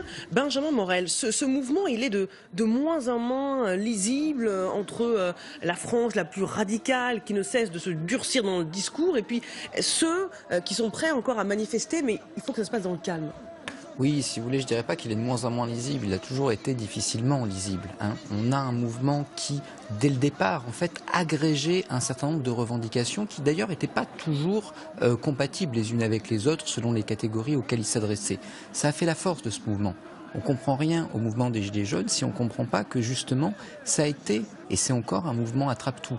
C'est un mouvement pour le pouvoir d'achat avec des revendications assez vagues auxquelles chacun pouvait s'identifier. Ça a été sa force dans l'opinion. Aujourd'hui, on voit que cette force est en train de se retourner parce que, ce qui permettait cette force, c'était l'absence d'organisation.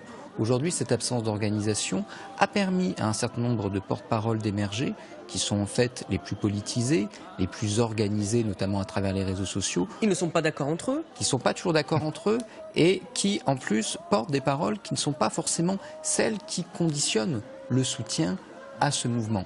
Et ensuite, ce manque d'organisation, ça crée d'un côté une ouverture pour la violence parce que même si un service d'ordre ne permet pas forcément d'éviter les violences, un service d'ordre permet quand même de les contrôler, de s'entendre avec la police.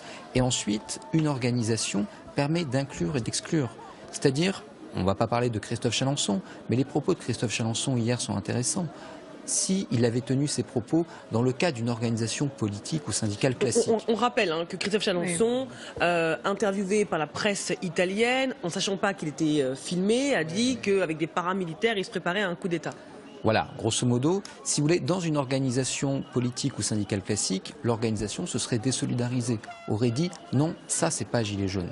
Or là, comme on n'a pas d'organisation, eh bien tout propos de quelqu'un qui parle et qui a un gilet jaune sur le dos ou qui est identifié comme un gilet jaune est rapporté aux gilets jaunes dans leur globalité. Et ça, c'est quelque chose qui, dans les premiers temps, a peu porté préjudice aux gilets jaunes dans l'opinion. Mais quand on voit les derniers sondages, eh bien aujourd'hui, ça devient un vrai problème pour le mouvement. Ce qui a fait sa force aujourd'hui fait sa faiblesse. Denis Jacob et oui, je voulais réagir à ce que disait M. Morel. Effectivement, on parlait des porte-paroles des Gilets jaunes. Je le disais en début d'émission, on voit toujours les mêmes qui sont d'ailleurs autoproclamés porte-parole. Ils n'ont pas été élus par la majorité des Gilets jaunes. Il y avait une personne sur ce plateau, je tiens à le dire parce que c'était très intéressant. Il y a une dizaine de jours, il venait de Normandie. C'est un monsieur qu'on voit rarement sur les plateaux télé, qui est porte-parole des Gilets jaunes. Mais qui... C'est M. Guyot qui est agent immobilier et qui travaille entre Rouen et Paris. Son nom, mais en tous les cas, son propos était très intéressant parce que j'ai retrouvé les propos de la première heure des Gilets jaunes sur la problématique de pouvoir d'achat et non un discours purement politique, radicalisé, qu'on entend depuis quelques semaines. Françoise de Gois, est-ce que l'esprit originel des Gilets jaunes est en train de se perdre? Je ne crois pas que l'esprit se perde pour la masse, mais je pense que je suis absolument d'accord avec ce que dit Benjamin. Ce qui a émergé, ce qui s'est passé avec Chalençon est tout à fait inacceptable. Et je vois bien, si vous allez sur les réseaux sociaux, j'y vais beaucoup, sur Facebook, sur Twitter, vous avez des Gilets jaunes individuellement qui disent cet homme-là, ça n'est pas nous, Christophe Chalençon, ça n'est pas nous, qui vraiment se désolidarisent de lui, sont très critiques à son égard, parce que comment est-ce qu'on peut prononcer ce genre de mots en plus dans la phrase de 2019, c'est insupportable. Mais il n'y a pas une figure très puissante qui viendrait, on a entendu Benjamin Cauchy, mais c'est comme s'il le faisait à titre personnel. Il n'y a pas une figure puissante pour se désolidariser et vraiment répondre argument social contre argument politique et putschiste d'opérette aux propos insupportables de Christophe Chalençon. C'est ce qui risque d'affaiblir le mouvement. Et Françoise de Gois... C'est pour ça que je pense que l'idée de revenir sur les ronds-points, l'idée de revenir et de repartir, c'est une idée de survie, parce que là, le mouvement, recommencer 4 ou 5 déclarations de Chalençon, plus Éric Drouet, plus Maxime Nicole, voilà, et vous verrez que dans un mois, le mouvement sera réduit à sa peau de chagrin, parce que c'est insupportable pour l'opinion d'avoir quelqu'un qui arrive et qui dit, vous savez quoi, on va faire un putsch, et puis vous savez quoi, on appelle à l'insurrection, et puis on va prendre le palais d'hiver, etc. Ça n'est pas supportable. Même les gens les plus bienveillants avec ce mouvement ne peuvent pas supporter ça. La force du mouvement résidait dans le soutien sans faille de l'opinion publique. Si l'opinion publique ne soutient plus massivement les Gilets jaunes, elle garde la sympathie. Que reste-t-il au mouvement, Christine Claire? Mais il faudrait peut-être, au fond, organiser des élections au sein du mouvement Gilets jaunes. Pour qu'enfin il y ait des porte-paroles. Tous les gens qui se déclarent Gilets jaunes. Alors évidemment, il y aura mais comme partout, il y aura il y aura de la triche. Oui, mais enfin, il y en a aussi pour élire le président des Républicains ou du PS, ou je ne sais pas. Mais enfin, il faut qu'on en sorte, il faut qu'on sache. On les entend dire, on ne lâchera rien. Bon, on ne lâchera rien, quoi. Vraiment, référendum, c'est tellement important que ça, vraiment, d'avoir la tête de quelques députés, c'est tellement important de ça. Il y en a même qui parlent de guillotine pour Macron. Bon, on a remis en cause la légitimité de Macron. Il a été élu avec, au départ, un pourcentage de voix qui est à peu près équivalent à celui qu'a eu Chirac, à celui qu'ont eu ses prédécesseurs. On n'est pas élu président de la République en France avec plus de 50% des voix au départ. À l'arrivée, oui, mais pas au départ. Alors, qui est légitime? Le trouble ou les troubles au sein des Gilets jaunes, c'est-à-dire la difficulté à se mettre d'accord, etc. On ne peut pas dissocier ça, d'une part, de ce que je disais auparavant, qu'il n'y a jamais eu de mouvement social dans l'histoire qui soit chimiquement pur, et que si on prend la Révolution française, n'importe quoi, la Commune de Paris, etc., on sait bien qu'il y a des factions, des fractions, des gens qui s'affrontent, qu'il y a des grandes gueules, qu'il y en a des moins, etc. Toujours, forcément. Et puis il y a des gens qui disent des âneries, voire des choses absolument inacceptables. Bon, ça c'est une chose. Mais en même temps, on ne peut pas dissocier ça du fait que tous ces gens qui continuer à éprouver une sympathie dans la population, ne l'oublions pas, sur le fond du fait que, la politique d'Emmanuel Macron n'est pas approuvée par les Français aujourd'hui. Parce que les gens pensent qu'ils voudraient avoir un pouvoir d'achat plus élevé. C'est pas tout à fait la même chose. Et ce que je veux dire, c'est qu'à un moment donné, ce qui crée aussi, je dirais, ce sentiment que les choses se répètent, que ça avance pas, que ça tourne en rond, que ça se chamaille à l'intérieur, c'est aussi parce que depuis 3 mois, le gouvernement n'a apporté aucune véritable. Il y a le grand débat, réponse. Maurice Ulrich. Il y a ce grand débat. Chaque Français. Marie-Hélène, vous êtes bien sortie, mais si je peux me permettre. Mais allez-y. Mais moi, le grand débat, je suis désolé, ce n'est pas pour moi une vraie réponse. Le grand débat, on le sait bien, même si ça fonctionne à certains égards, c'est quand même, on sait bien que c'est une manœuvre, je dirais, dilatoire pour essayer de récupérer les choses, Maurice Ulrich, de les encadrer, etc. On a beaucoup reproché au président de la République de ne pas écouter les Français, de ne pas écouter le peuple. Là, il met en place une consultation. Et on nous dit encore que ça ne sert à rien. Ce qu'il fait, c'est de poursuivre sur son fil politique et idéologique, qui consiste à dire, voilà, il y a moi, Emmanuel Macron, et il y a les Français, même si c'est à travers les maires. Et donc, essayer d'instaurer entre lui et les Français une relation unique qui passe par-dessus les corps intermédiaires et qui n'est jamais autre chose qu'un populisme macronien. Alors, je précise, quelle est la véritable réponse, Christine Claire? Quelle est la véritable réponse? La réponse, je l'avais donnée dès le début du mouvement des Gilets jaunes. Oui. J'ai dit ici d'ailleurs, ou ailleurs, mais ici, 1. Suppression de la taxe. 2.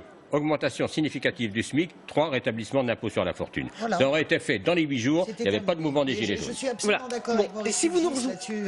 C'est-à-dire que la réponse, elle va être de pouvoir d'achat. S'il n'y a pas de réponse directe sur une augmentation générale, même des salaires et du SMIC, ça continuera. Oui, pour l'instant, l'ISF et puis les... Non, pas l'ISF, je parle de l'augmentation des salaires. D'accord, on va voir ce qui ressortira de ce grand débat. Je précise, si vous nous rejoignez sur LCI, que nous sommes en direct à Paris, nous suivons le cortège parisien. Vincent Lamot, vous êtes dans ce cortège. Il y a eu des échauffourées il y a quelques minutes. Comment ça se passe maintenant ? Écoutez, pour le moment, Marie-Hélène, ça se passe plutôt dans le calme, même si quelques petits groupes de personnes un petit peu échaudées, un petit peu tendues, essayent par-ci, par-là, et bien d'arracher quelques panneaux publicitaires. Certaines personnes qui ne portent pas de gilets jaunes et qui ont des masques, peut-être des groupes d'extrême gauche. En tout cas, dans l'ensemble, ça se passe plutôt bien, avec toujours ces mêmes revendications contre le gouvernement pour une fiscalité plus juste. Et ce cortège qui se déplace toujours tout droit vers le boulevard du Montparnasse, vers Invalides, qui est désigné comme point d'arrivée de ce cortège. Merci Vincent Lamot, avec Adrienne Acco en direct du cortège parisien. Justement, Denis Jacob, vous qui représentez les forces de l'ordre sur ce plateau, est-ce que c'est facile d'identifier sur ces images ceux qui sont venus pour semer le trouble? On les voit là, il n'y a aucun doute. On voit bien évidemment des activistes de gauche, des Black Blocs. Comment on les repère? Leur tenue est très caractéristique, ils sont tout vêtus de noir, et puis en général le visage est dissimulé, ils se protègent des gaz lacrymogènes, et pour certains sont porteurs d'armes par destination pour s'en prendre uniquement aux forces de sécurité. Il faut rappeler que les Black Blocs ne viennent pas forcément pour casser, ils viennent aussi pour s'en prendre aux forces de sécurité, même si c'est plus dans les habitudes de l'ultra-droite de s'en prendre aux forces de sécurité. Mais là, on voit qu'il y a une convergence entre guillemets des luttes sur ce mouvement-là entre l'ultra-gauche et l'ultra-droite qui ont réussi à se mettre ensemble pour s'en prendre aux forces de sécurité et casser dans des manifestations précédentes. J'aimerais également rajouter, si vous me le permettez, mais les déclarations de certains porte-parole de Gilets jaunes ne sont pas pour apaiser. Ça fait monter les tensions. Je ne reprendrai malheureusement que les propos qui ont été tenus par l'avocat de M. Rouet hier, qui a comparé le travail de la police nationale sur les manifestations à une rafle. Tenir ce genre de discours, c'est purement scandaleux. Je suis d'accord. Il faut juste dire les Black Blocs. Alors après la convergence des luttes, j'entends bien, mais la semaine dernière, par exemple, l'extrême droite et l'extrême gauche se sont tapés dessus copieusement. Aussi, à Lyon, notamment. Non, mais les Black Blocs, on les reconnaît très bien. Il ne faut pas les confondre avec les casseurs qui font leur course. C'est de l'idéologie, c'est pas la gauche, c'est l'ultra gauche. D'ailleurs, est-ce qu'on peut encore la qualifier de gauche? Je n'en sais rien. Qui décide de foutre en l'air la République. Ça, c'est son objectif, et de créer le chaos. Sur les propos, je suis d'accord avec ce que dit Denis Jacob, mais il faut quand même aussi, il faudrait être juste. Moi, je ne mets pas ça sur le même plan, mais il faudrait être juste aussi. Aujourd'hui, vous avez 52 ou 53 enquêtes de l'IGPN qui sont ouvertes sur les violences policières. Des violences aussi que les gens ont pu voir. Les gens ont vu parce que tout circule. Non, sur les mutilations, non, laissez-moi Denis, moi je suis pas...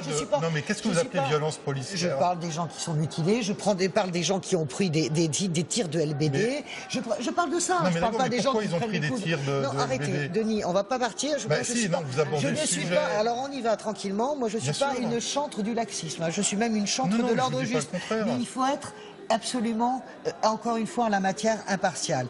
Il y a des casseurs. Jérôme Rodriguez n'est pas un casseur. Il se trouve que le samedi où ça s'est passé, j'étais à Bastille, les Black Blocs sont d'un côté, Rodriguez est de l'autre, on tire pas dessus, c'est quelqu'un qui sait pas à l'évidence se servir de cette arme. En tout cas, les manifestants se plaignent sans être des casseurs.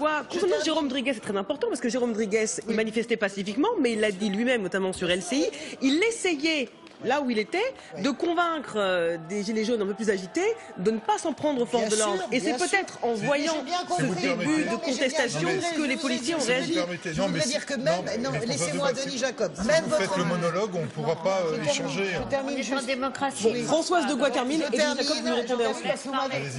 J'ai été interrompue. Françoise de Gois termine. Françoise de Gois termine. Allez-y, Françoise. Je voulais juste dire, Christine Claire, j'ai été interrompue par Denis Jacob. Je voulais juste te dire qu'il faut être... C'est vous qui l'avez empêché de parler. Je suis l'arbitre ici, Françoise de Gois, allez-y. Il faut être juste. Il y a des actes qui ont été commis, qui ont ouvert des enquêtes de l'IGPN. Nous n'avons aucun retour. Même votre ministre de l'Intérieur l'a reconnu dimanche dernier. Nous devons changer la doctrine du maintien de l'ordre. Voilà. Reconnaissez que... Denis Jacob vous répond. Ce que je n'accepte pas, c'est qu'on dise qu'il y a des violences policières. Qu'il y a eu... Mais non, qu'il y a eu des actes... Non, mais non, je peux pas vous laisser dire ça, des horreurs policières. Mais arrêtez, on est confronté à une violence... Le manifestant qui part en courant, qui prend un tir de LBD, les millions de gens l'ont vu. Je vous laisse terminer, donc laissez-moi développer. Allez-y, je vous en prie. Vous aurez forcément raison. Non. Je peux pas dire qu'il y a des violences policières. Qu'il y a eu des accidents dramatiques, oui. Qu'il y a un problème avec l'usage de certaines armes, oui. On est d'accord. Mais dire que quand on parle de violence policière, ça sous-entend qu'il y ait un acte délibéré des policiers de porter volontairement atteinte d'une atteinte physique aux gens. Et ça, je ne peux pas l'accepter. Le commissaire de police à Toulon, il ne porte pas atteinte. Voilà, je pensais, elles sont peut-être isolées, ces violences policières, mais on se souvient de ce policier à Toulon qui s'en est pris à des manifestations, à des manifestants gilets jaunes, qui n'étaient pas en train d'être violents au moment de l'interpellation. Il n'y a pas de tabou. Enfin, moi, je ne vais pas être idéologue et dogmatique sur ce sujet-là. Il y a des enquêtes qui sont ouvertes. Elles sont ouvertes pour les uns comme pour les autres, pour les manifestants comme pour les policiers. L'enquête IGPN, je suis désolé, mais ce sont des enquêtes qui sont très longues. Parce que non, mais attendez, je vais vous donner un exemple très précis. Je reprends toujours le même parce que et ça ne concerne pas les gilets jaunes, mais il est très parlant. Vous avez une enquête administrative et vous avez une enquête judiciaire. Vous savez que le temps de la justice, c'est pas le temps de l'émotion et c'est pas le temps que l'on souhaiterait tous, c'est-à-dire avoir. Mais pour tout le monde. Mais pour tout le monde, je vais vous donner un exemple. L'affaire Théo.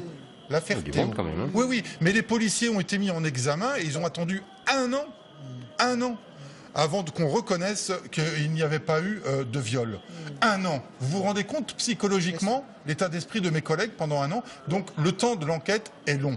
Vous avez vu les Benjamin Morel. Bon, allez, on va pas. Je crois que le fait qu'on centre le. Et je précise au moment où vous parlez, Benjamin Morel, que le cortège parisien se dirige vers les Invalides. Voilà, il y a eu quelques échauffourées il y a quelques minutes, mais pour l'instant, vous le voyez, la manifestation se poursuit relativement dans le calme. Benjamin Morel. Je crois que le fait qu'on mette les violences au centre de ce débat est assez intéressant et assez inquiétant depuis quelques semaines. Pourquoi est-ce que les Black Blocs agissent de façon violente? Pourquoi l'ultra-droite agit de façon violente? C'est pas casser pour casser. Je crois qu'il ne faut pas réduire ces groupes à ça. Ces groupes sont des groupes idéologiquement très structurés pour qui l'ensauvagement de la société est une façon de prendre le pouvoir. Dans les années 30, qui ont été les heures de gloire de ces groupes-là, l'idée était simple et ça a plutôt bien marché. Quand vous aviez en Allemagne les SA, les nazis et les jeunesses d'ultra-gauche qui se battaient dans la rue, l'idée c'était justement de rendre la société totalement ingérable pour ensuite prendre le pouvoir. Le fait qu'aujourd'hui, on ne parle plus tant des revendications politiques des Gilets jaunes, mais qu'on parle de cette violence, on leur donne en fait ce qu'ils veulent. Parce que Au bout du compte, l'idée c'est que la société devenant ingérable, la chute des institutions devienne quelque chose de totalement naturel. Donc il faut être extrêmement prudent. Je ne sais pas qui a raison du fait que la police ou pas, il y aurait des violences policières. Je ne suis pas spécialiste de la question. Ouais, mais en revanche, le fait qu'il y ait aujourd'hui une centralité de ce débat, c'est déjà une victoire de ces groupes-là. Ouais, et ça, c'est déjà en tout cas la chute. Christine Claire, c'est déjà en tout cas la chute des modérés. On le voit avec la démission d'Alain Juppé. Donc finalement, le créneau s'était beaucoup rétréci et auquel les gilets jaunes, les manifestants ont porté, j'allais dire, un coup fatal. Je ne suis pas certain que les gilets jaunes soient responsables de sa démission. Je crois que là, c'est le Conseil constitutionnel. Les violences, on n'est pas obligé de croire tout ce qu'il dit dans sa... Françoise Devoix parlait de quelque chose de très important et je pense que c'est utile d'en parler. On ne peut pas imaginer que vous étiez si proche de Ségolène Royal et de l'ordre juste. Attendez, on ne va pas faire un débat sur Alain Juppé parce qu'on est quand même là, mesdames, on est quand même là pour suivre cette 14e journée de manifestation nationale et cette image, cette foule, elle donne quand même une idée de l'importance de cette mobilisation. Alors nous disons que depuis plusieurs semaines, le mouvement s'essouffle. Là, on voit qu'il y a en tout cas à Paris une mobilisation qui est là 3 mois après le début du mouvement. Denis Jacob. Je voulais rebondir et clore le débat parce que c'est important et Françoise Devoix en parlait et je pense que c'est utile d'en parler sur le maintien de l'ordre. Effectivement, il y a un problème avec le maintien de l'ordre que l'on connaît, mais c'est un maintien de l'ordre qui est classique en France depuis des années et qui aujourd'hui n'est plus adapté, faut le dire, par rapport à ces nouvelles formes de contestation. Et donc, pour tout vous dire, il y a actuellement, et ça ne devrait pas tarder à sortir, mais une réécriture de la façon dont on fait le maintien de l'ordre en France, parce qu'on doit tenir compte de ces nouvelles formes de contestation à laquelle on a une confrontation qui est désormais directe, physique, et qu'effectivement, on a certainement besoin d'adapter les moyens mis à notre disposition. Je prendrai un exemple très concret parce qu'il y a eu une confusion sur les manifestations. C'est quand on demande aux gens de se disperser, on le fait avec un porte-voix qui malheureusement n'est pas suffisamment puissant pour que tout le monde l'entende et ça a eu des confusions dans la dispersion des manifestations. Eh bien, moi, je fais la proposition aujourd'hui sur ce plateau et je sais que dans les autorités du ministère de l'Intérieur, certains aimeraient également, c'est qu'on puisse mettre en place le dispositif qui existe notamment en Allemagne avec des véhicules qui disposent de haut-parleurs suffisamment puissants pour qu'il n'y ait pas d'ambiguïté dans l'esprit des manifestants quand on dit qu'on va disperser la manifestation. Ouais, c'est une proposition pour le maintien de l'ordre. Si vous nous rejoignez sur LCI, nous suivons en direct le cortège parisien. On rappelle qu'il y a plusieurs rassemblements qui sont organisés ce samedi à travers la France. Et nous retrouvons Chloé Borgnon. Chloé, on voit sur nos images que les Gilets jaunes se dirigent actuellement vers les Invalides. Effectivement, et donc là, en fait, ce qui s'est passé, c'est que le cortège s'est retrouvé à un embranchement. Les forces de l'ordre dégageaient la voie vers la voie de droite, et donc il y a des manifestants qui ont tenté d'aller plutôt vers la gauche, donc à droite de cette image, et donc ils sont maintenant bloqués par un cordon de forces de l'ordre. Donc voilà, le mouvement s'est un peu arrêté. Maintenant, ils repartent dans la direction proposée en fait par les forces de l'ordre. Donc là, vous pouvez le voir, hein, ce sont les manifestants qui étaient bloqués et qui vont maintenant rejoindre le cortège principal, puisque les forces de l'ordre ne les laissent pas passer par l'endroit qu'ils avaient prévu, par laquelle ils voulaient passer quand ils sont arrivés à cet embranchement.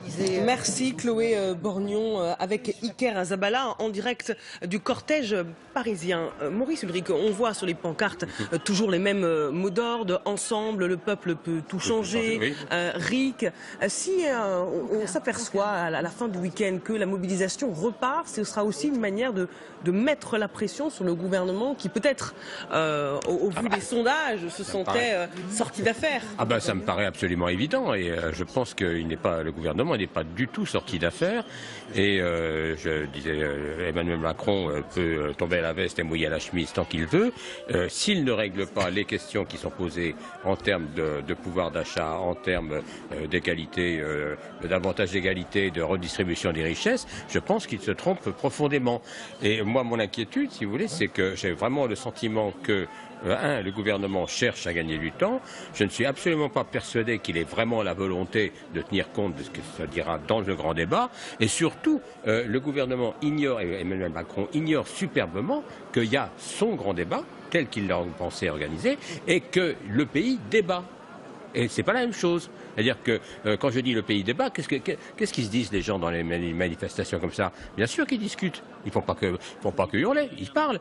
Sur les ronds-points, ils parlent. Les gens dans les cafés, ils parlent. Les gens. Moi, je me souviens une fois, il y avait des gilets jaunes devant le Bon Marché. Je vais faire je vais me promener dedans. Je tombe sur un couple, on discute. On discute de quoi? De ce qui se passait. Donc, si vous voulez, je veux dire que le pays débat et il ne débat pas dans les cadres imposés par Emmanuel Macron. Le pays débat est parmi les revendications qui reviennent régulièrement. Il y a le fameux RIC, référendum d'initiative citoyenne. C'est ce que rappelait Éric Drouet, figure controversée des Gilets jaunes, qui manifeste aujourd'hui. On reste sur nos revendications et on espère être écouté un jour. Le RIC est très très important dans la suite du mouvement parce que les gens veulent s'impliquer un peu plus beaucoup plus même dans l'avenir de la France, tout ça, donc c'est très important. Ouais.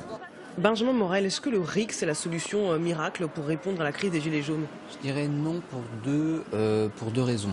Première raison, parce que quand vous prenez aujourd'hui les enquêtes d'opinion, vous voyez que très clairement, c'est les questions de pouvoir d'achat et les questions de fiscalité qui vont en pointe.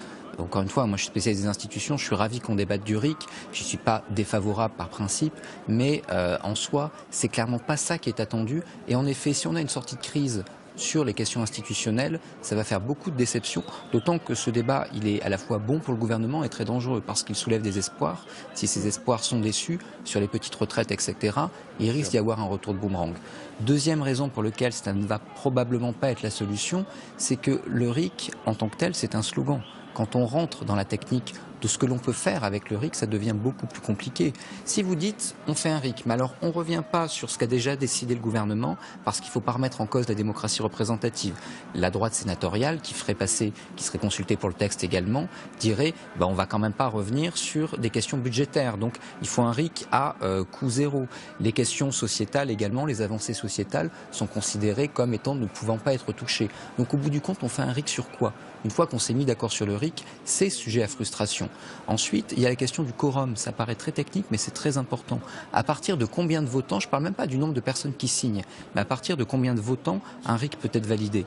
Si vous avez un quorum trop bas, si on juge que quel que soit le nombre de votants, le RIC passe, vous avez un RIC qui risque d'être pris en otage par des groupes surmobilisés dans des référendums qui arriveront souvent et auxquels personne ne votera. Si vous avez un quorum trop haut, là c'est encore plus frustrant. On a eu ça notamment en Hongrie et en Roumanie, c'est-à-dire que si jamais vous êtes contre le RIC, vous dites n'allez pas voter. En Hongrie et en Roumanie, on a eu des référendums avec 90% de oui, mais un quorum qui n'a pas été atteint, et donc c'est le non qui l'a emporté.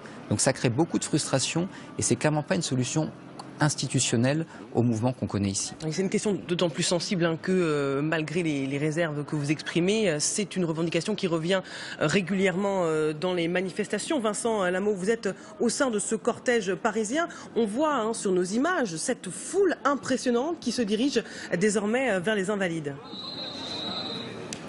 Oui, foule impressionnante qui se dirige vers l'esplanade des Invalides, mais aussi certaines personnes de ce groupe, certains gilets jaunes, régulièrement demandent à changer d'itinéraire. Par exemple, les manifestants que vous voyez juste devant sur ces images veulent aller sur la droite pour déjouer les forces de l'ordre.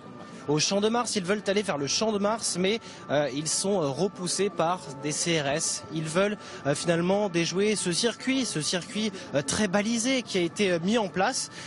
Ils contestent la plupart ce qu'ils appellent une répression policière. Ils contestent se faire gazer par des grenades lacrymogènes. Ils contestent ces CRS qui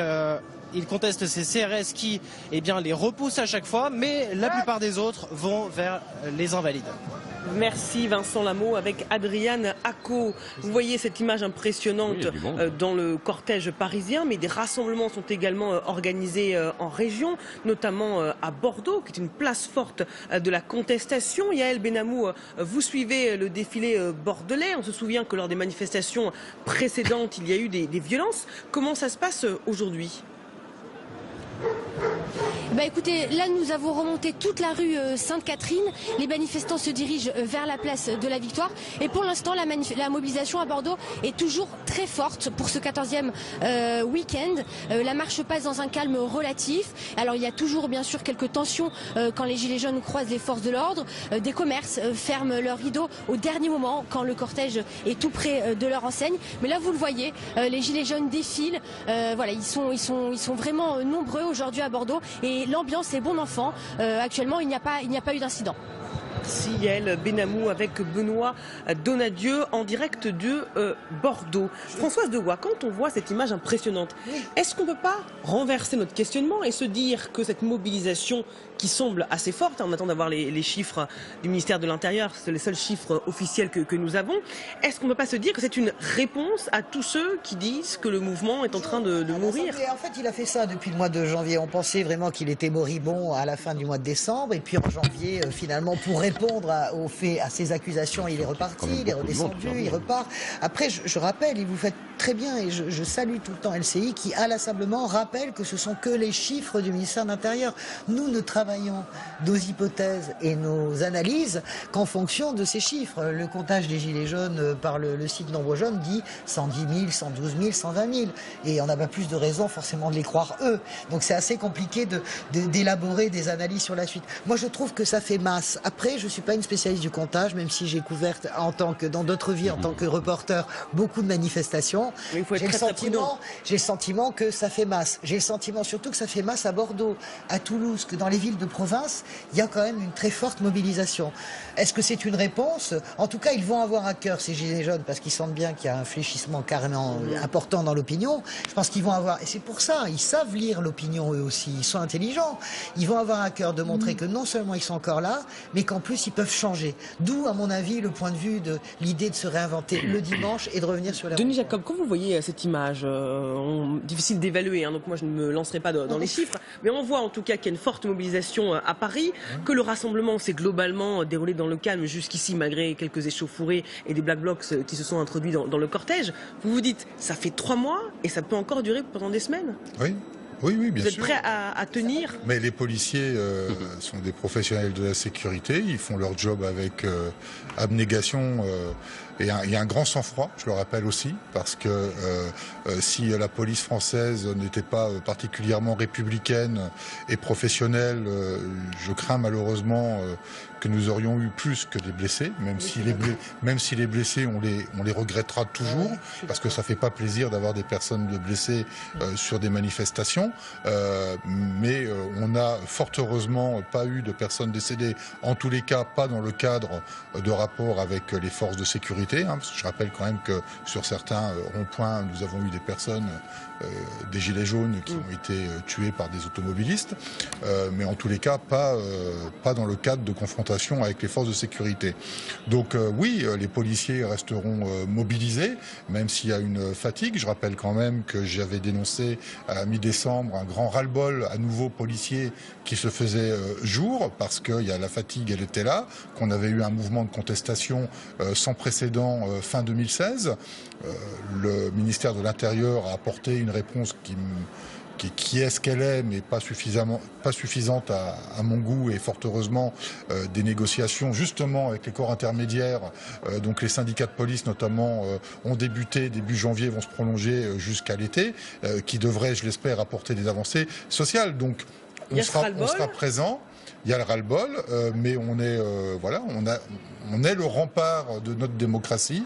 On est là aussi pour assurer la sécurité de nos concitoyens qui, eux, ne manifestent pas et qui ont le droit aussi d'aller et venir, même si le droit de manifester reste une liberté fondamentale. Donc mes collègues seront présents, mais je me répète, il faut que ça cesse, parce qu'on ne va pas tenir non plus comme ça. Quand vous dites il faut que ça cesse, ça veut dire que... Il faut qu'il y ait une réponse autre que policière. C'est au gouvernement d'agir. Bien sûr, c'est pas forcément aux manifestants en leur disant écoutez, laissez-nous un peu de répit. Nous, on est policiers, donc on fait notre travail d'assurer la sécurité, mais c'est pas nous qui allons apporter une réponse aux revendications qui sont portées par les Gilets jaunes. Donc la réponse, elle ne peut être que politique. Je trouve intéressant de voir que la mobilisation est la plus forte dans des villes riches. Paris, Bordeaux, Toulouse, ce sont des villes qui ont réussi, qui ont une activité économique. C'est pas la France en déclin. Alors pourquoi ça serait intéressant de savoir qui sont les gens qui manifestent? Est-ce que ce sont des gens qui habitent à 50 km de la ville, à 40 km? Parce que la ville a réussi, donc elle est devenue plus chère, donc on ne peut plus y habiter. Alors on a parlé de problème de pouvoir d'achat. Il y a un problème évidemment de transport. De mobilité. Ce matin, j'entendais que le TGV qui devait desservir, qui desservait Douai, Valenciennes, n'allait plus s'y arrêter. Il y a beaucoup de gens qui habitent loin d'une ville dans laquelle ils travaillent. Il y a un vrai problème de mobilité, de moyens de transport. Alors, est-ce que c'est les autocars Macron? Est-ce que c'est des trains moins chers? Il y a en tout cas une vraie question là. Symbolique dans le fait de choisir des grandes villes. Oui, parce que ces grandes villes sont prospères. Toutes ne sont pas prospères. Il y a eu aussi des villes en déclin, comme Saint-Étienne. Il y a des villes où l'immobilier a augmenté, où il y a des très beaux magasins, parce qu'on peut considérer que les élus ont réussi. C'est formidable de prendre une ville moche, c'était le cas de Bordeaux, noire, et puis de la faire monter. C'est formidable.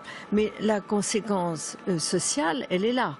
Alors, qu'est-ce qu'on apporte comme réponse à ça? Il y a évidemment une réponse de pouvoir d'achat, mais il y a une réponse de mobilité.